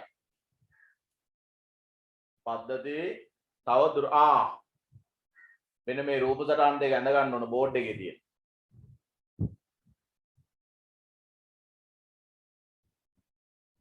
බෝඩ් එකේ තියෙන රූප සටහන් දෙක ඇඳ ගන්න. මේ පැත්තේ තියෙන්නේ මගේ වම් අත පැත්තේ තියෙන්නේ සංවෘත පද්ධතිය. දකුණු අත එකම පොතේ දෙපැත්තේ ඇඳ ගන්න. විවෘත පද්ධතිය. වෙනස කරලා තියෙන්නේ එකම දෙයයි ඉන්පුට් බාහිරින් ගන්නවා අවුට්පුට් දෙනවා කියලා පෙන්වන්න මේක ඇතුළෙම පෙන්වන්න. මේක සංවෘත මේක විවෘත.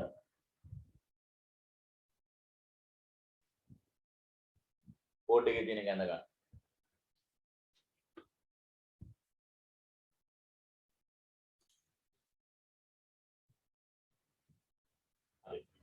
ඊළඟ ලියා ගන්න පද්ධති තවදුරටත් පහත පරිදි වර්ග කරයි. පද්ධති තවදුරටත් පහත පරිදි වර්ග කරයි.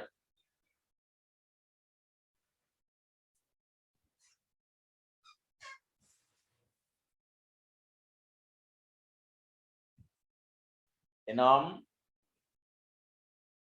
එක කෘත්‍රිම පද්ධති දෙක ස්වභාවික පද්ධති.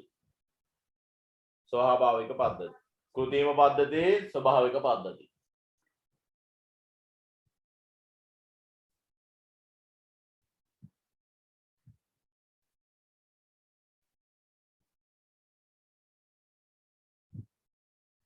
හරි.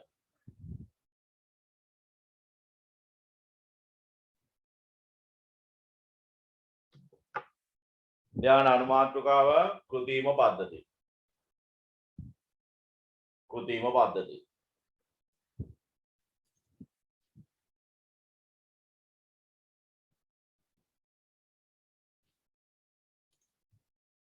කෘත්‍රිම පද්ධති කියන්නේ පුතේ මිනිහාගේ ලියන්න එපා ඉස්සලා අහගනිමුකෝ අපි. මිනිසාගේ මැදිහත් වීමකින් හදලා දෙන පද්ධති. කම්පියුටර් එක, පාසල කෘත්‍රිම පද්ධති. ATM එක කෘත්‍රිම පද්ධති. අපි මේ පාඩම ඉගෙන ගන්නෙත් ওই පද්ධතිය හදාන්න තමයි. ඒතර ස්වභාවික පද්ධතිය, වායුගෝලය, ආහාර ජීර්ණ පද්ධතිය. ඔය මේවා මොකද උත්සේදන ක්‍රියාවලිය වෙන්නේ? අන්න ඔය සිස්ටම් එක. ඔය සාකවල උත්සේදන ක්‍රියාවලිය. ඒවා ස්වභාවික පද්ධති. ඉබේ හැදිච්චා. පරිසරය පද්ධතියක්. පරිසර පද්ධතිය ඇතුළේ උපපද්ධති ගොඩක් තියෙනවා. එතකොට ඒ පරිසර පද්ධතිය ගත්තොත් ඒවා ස්වභාවික වායුගෝලයේ ස්වභාවික පද්ධතියක්. හරි. ලියා ගන්න මිනිසාගේ මැදිහත් වීමකින් තොරව හැදෙනවා නම් ඒවා ස්වභාවික, මනුෂ්‍යයාගේ මැදිහත් වීමකින් හැදෙනවා නම් ඒවා කෘත්‍රිම. තව බෙදෙනවා ජීවී අජීවී කියලා පද්ධතිය ආය. ජීවී කියන්නේ පුතේ පණ තියෙන සංඝටක තියෙන පද්ධතිය. ඒ කියන්නේ පණ තියෙන ජීවයක් තියෙන මිනිසා ශාක ආහාර ජීර්ණ ශෝෂණ ඒවා පණ තියෙන කොටස් තියෙන්නේ. ඒතර පණ නැති කොටස් තියෙනවා. ATM එකේ පණ නැහැ. ඒවා අජීවී පද්ධති වලට ආයෙ වැටෙනවා. ලියා ගන්න මෙන්න මේ ආකාරයට. කෘත්‍රිම පද්ධතියක් යනවා. මිනිසාගේ මැදිහත් වීම බලපෑම මත සැකසුණු පද්ධති කෘත්‍රිම පද්ධති වේ. මිනිසාගේ මැදිහත් වීම බලපෑම මත සැකසුණු පද්ධති කෘත්‍රිම පද්ධති වේ. උදාහරණ පරිගණක පද්ධතිය, ජල විදුලි ජනන පද්ධතිය, පාසල් පද්ධතිය, ATM පද්ධතිය.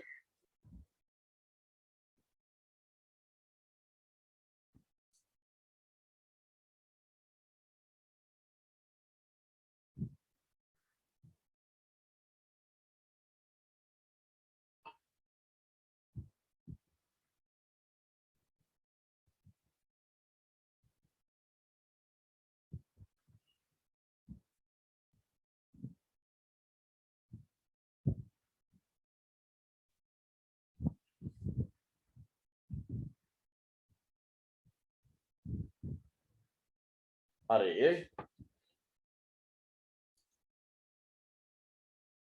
ඊළඟ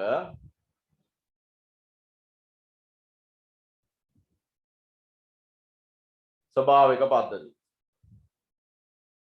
දෙක මිනිසාගේ මැදිහත්වීමකින් තොරව ස්වභාව දාම විසින් නිපදවූ පද්ධතිය ස්වභාවික පද්ධති වේ. ස්නායු පද්ධතිය, ශ්වසන පද්ධතිය, රුධිර සංසරණ පද්ධතිය, තව ලියා ගන්න වායුගෝලය,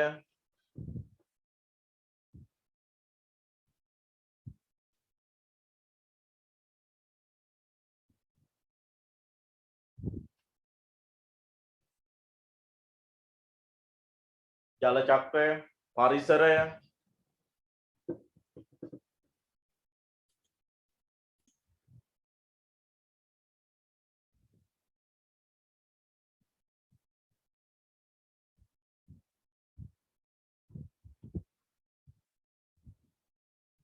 ඊළඟ ලියා ගන්න මේක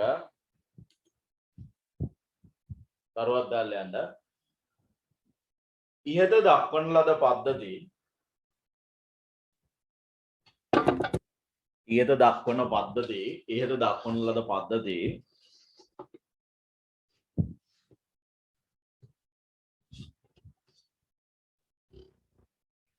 තවදුරටත් පාත පරිදි වර්ග කළ හැක.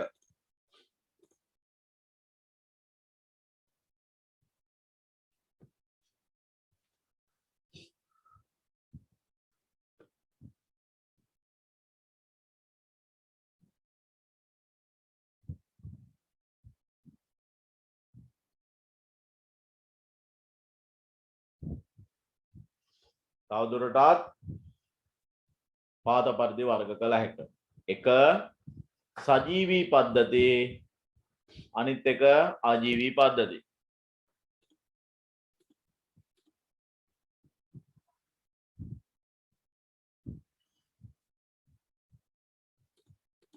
එක සජීවී පද්ධති, අනිත් එක අජීවී පද්ධති.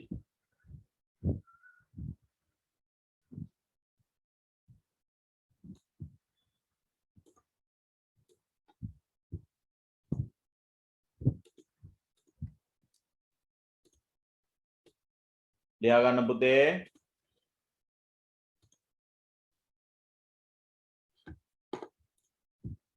අංක 1 සජීවී පද්ධති.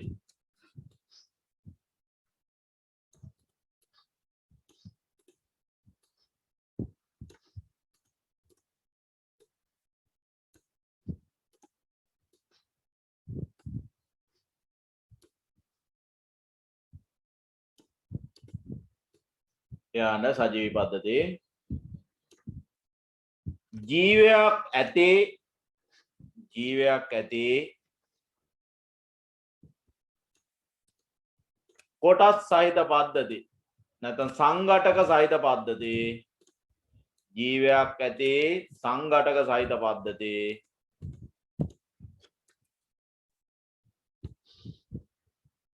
මේ යටතට අයත් වේ.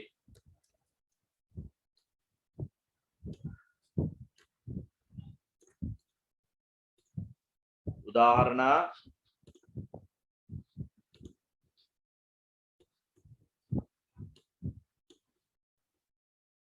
ජීවී පද්ධති, ජීවී පද්ධති කිව්වත් සජීවී පද්ධති කිව්වත් දෙකම එකයි.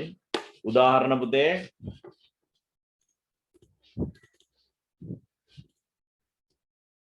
වායුගෝලය, පරිසරය,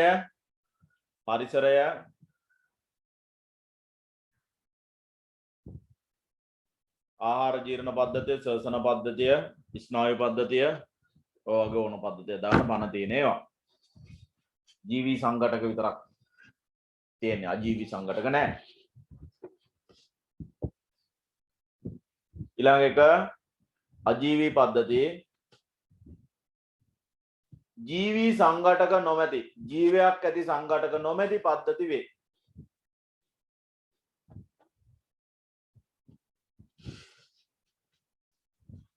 ජීවයක් ඇති සංඝටක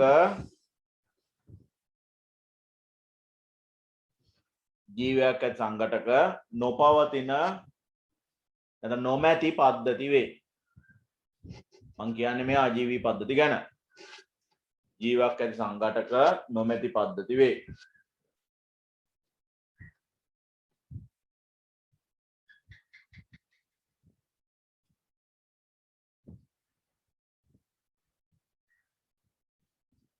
මෙම පද්ධති බොහෝ විට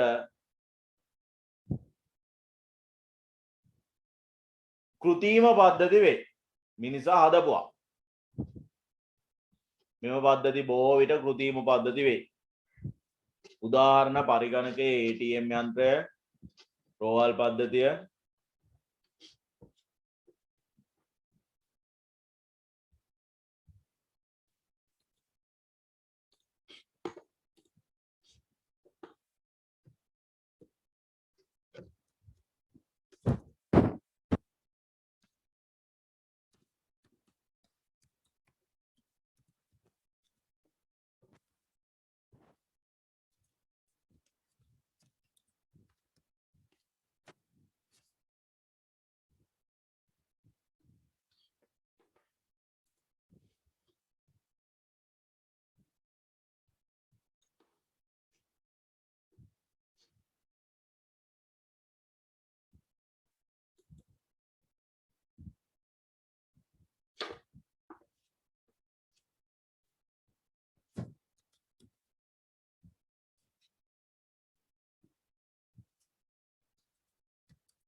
හරි.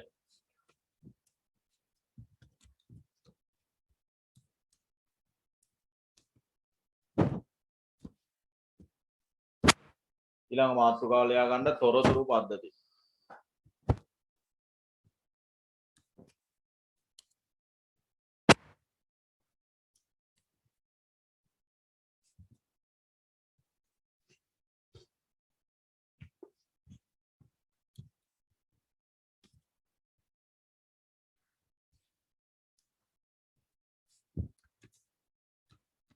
තොරතුරු පද්ධති.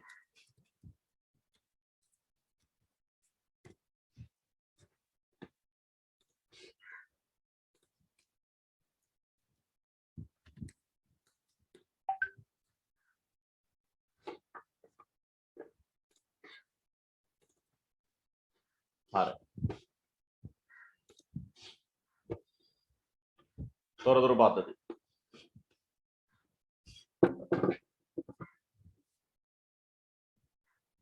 ලියා ගන්න මේ නිර්වචනය.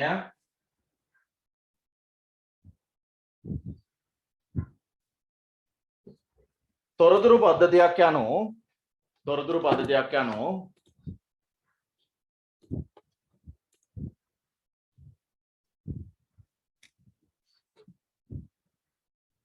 දත්ත ආදානය කරමින්, ඒක තේරෙනවා, දත්ත ලබාගෙන දත්ත ආදානය කරමින්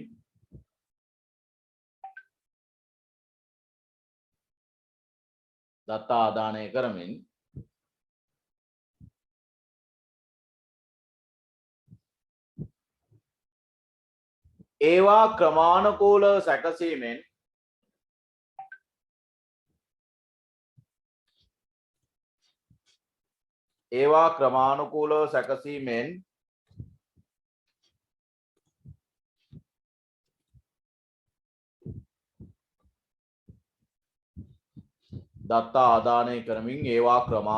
සැකසීමෙන්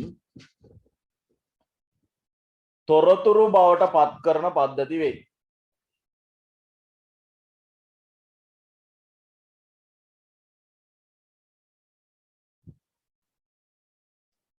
තොරතුරු බවට පත් කරන පද්ධති වේ.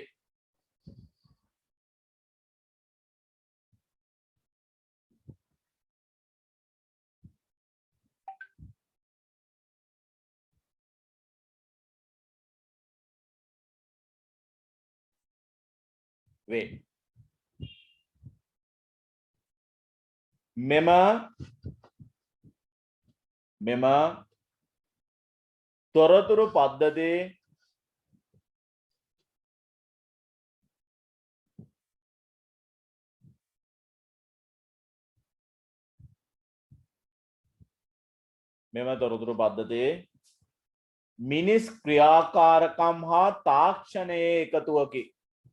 තාක්ෂණයේ එකතුවකින් සෑදී ඇත. මෙම තොරතුරු පද්ධතියේ මිනිස් ක්‍රියාකාරකම් හා තාක්ෂණයේ එකතුවකින් සෑදී ඇත.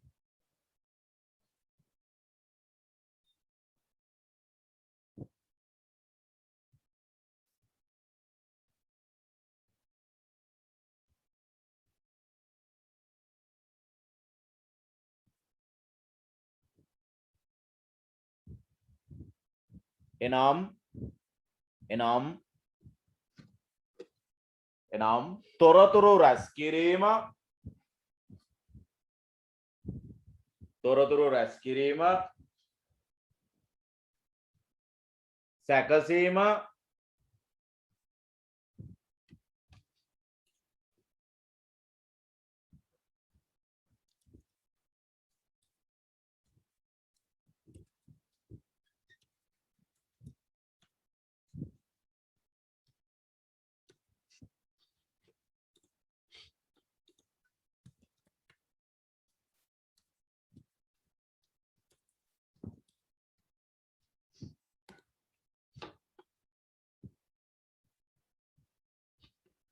එනම් තොරතුරු රැස් කිරීම සැකසීම ගබඩා කිරීම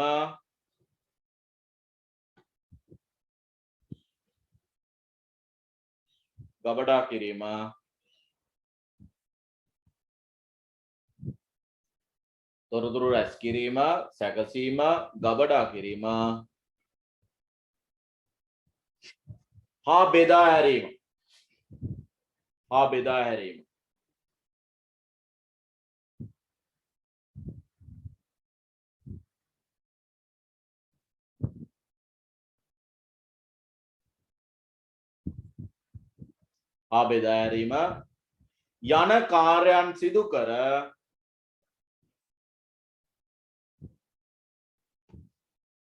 යන කාර්යයන්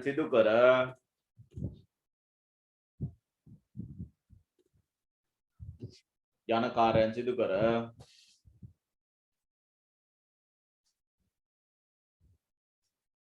මිනිසාගේ එදිනදා කටයුතු සාර්ථක කර ගැනීමට දායක වේ. මිනිසාගේ එදිනදා කටයුතු සාර්ථක කර ගැනීමට දායක වේ.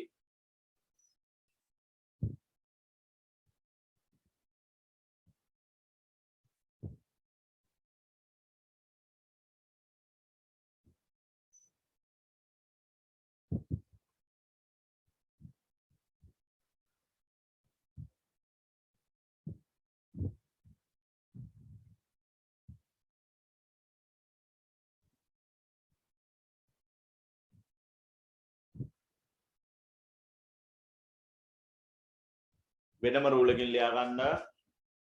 මෙම තොරතුරු පද්ධති ආකාර දෙකකට පවත්වාගෙන යයි.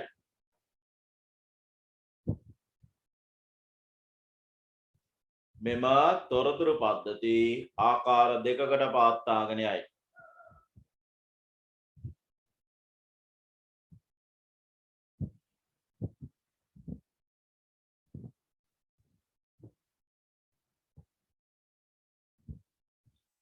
මෙම තොරතුරු පද්ධති ආකාර දෙකකට පවත්වාගෙන යයි. එනම් එක පරිගණක තාක්ෂණය මත පදනම් වූ තොරතුරු පද්ධති. පරිගණක තාක්ෂණය මත computer based information system. පරිගණක තාක්ෂණය මත පදනම් වූ පරිගණක පද්ධති. තොරතුරු පද්ධති. පරිගණක තාක්ෂණය මත පදනම් වූ තොරතුරු පද්ධති. පරිගණක තාක්ෂණය මත පදනම් නොවූ තොරතුරු පද්ධති. පරිගණක තාක්ෂණය මත පදනම් නොවූ තොරතුරු පද්ධති.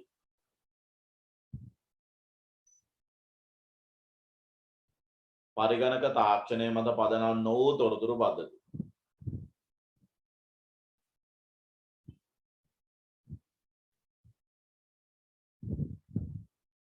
වරහන් ඇතුළේ ලියා ගන්න මැනුවල් සිස්ටම් අත්‍යුරු පද්ධති.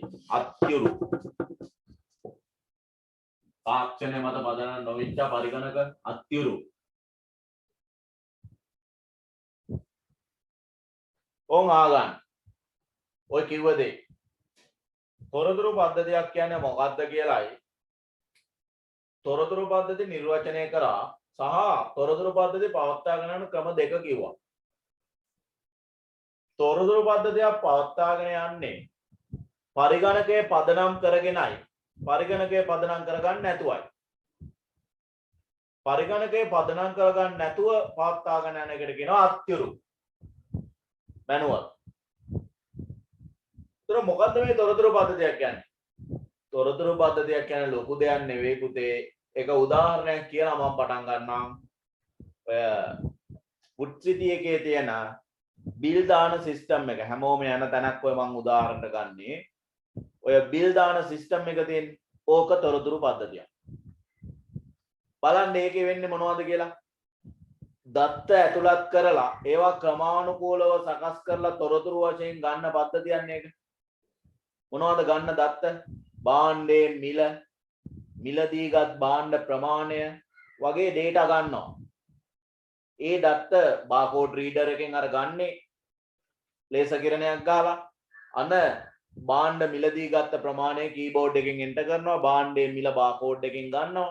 අරන් බිල්පත වගේ දේවල් සකස් කරලා ඒවල එකතුව පාරිභෝගිකයාට ගෙවිය යුතු මුදල අන්න ඒ වගේ දේවල් අවුට්පුට් කරනවා. එහෙනම් පුතේ තොරතුරු රැස් ඒවා ඊට පස්සේ ගබඩා කරලා තියා ගන්නවා.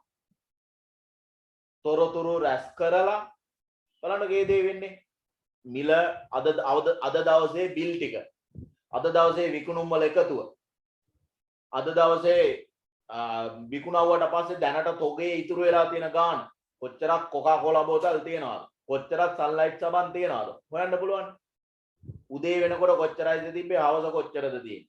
ඒතකොට අද දවසේ කොච්චරක් සන්ලයිට් කැට විකිනිලාද. අන්න ඒ වාගේ තොරතුරු ගබඩා කරන්න මිනිස් ක්‍රියාකාරකම් පහසු කරන්න දෙන පද්ධතියක් තමයි තොරතුරු පද්ධතිය කියන්නේ. එතකොට දැන් ඔය පුත්‍රිතිය දුවන සිස්ටම් එක අත්‍යරු එකක්ද පරිගණක පාදක එකක්ද? පරිගණක පාදක එකක් නේ. කම්පියුටර් බේස් එකක් නේ. පරිගණක තාක්ෂණය මතනේ පදනම් වෙලා printer එක තියෙනවා.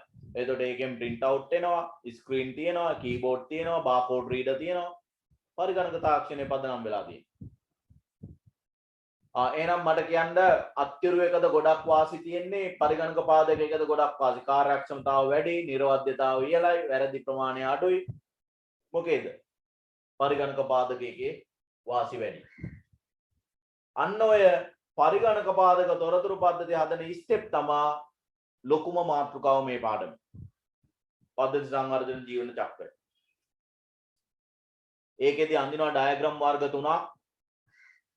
DFD0, DFD1 සහ business activity model BAM කියලා. ඔන්න ඔය තුනෙන් එකක් හැමදාම ලකුණු 15 ප්‍රශ්නෙට එනවා. ඒක O level වල system development life cycle එක කරාට එච්චර දුරට කරලා නැහැ O level IT වල.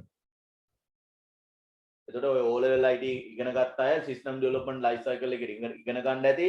ඒකට වඩා මේකේ step ටිකේම චුට්ටක් වෙනසක් තියෙනවා. නමුත් යම් යම් දේවල් ඒකත් එක්ක පොඩි දේවල් ගැලපෙනවා. හරි. එහෙනම් තොරතුරු පද්ධතියක් කියන්නේ මොකද්ද? දත්ත ඇතුළත් කරලා තොරතුරු බවට අර්ථවත්ව සකස් කරන පද්ධතියක්. ඒවා ඇයි පාවිච්චි කරන්නේ? මිනිස් ක්‍රියාකාරකම් හා ටෙක්නොලොජි එකතු වෙලා තමයි මේක පවත්වාගෙන යන්නේ. තාක්ෂණයන් එකතු වෙලා. සහ මිනිස් ක්‍රියාකාරකම් පහසු කරන්න තොරතුරු ගබඩා කරන්න, තොරතුරු බෙදා හරින්න. තොරතුරු ගබඩා කරන්න, තොරතුරු බෙදා හරින්න වගේ දේවල් වලට තමයි මෙන්න මේ තොරතුරු පද්ධති පවත්වාගෙන යන්නේ. තොරතුරු පද්ධති පවත්වාගෙන යන ආකාර දෙකයි පරිගණක පාදකයි පරිගණක පාදක නොවු. right. එහෙනම් ඕගොල්ලන්ට පොඩි ටාස්ක් එකක් දීලා අද නවත්තන්නම්. පරිගණක පාදක තොරතුරු පද්ධතියක වාසි. ඊළඟ දවසේ ලියලා තියෙන්න ඕන. පරිගණක පාදක තොරතුරු පද්ධතියක වාසි.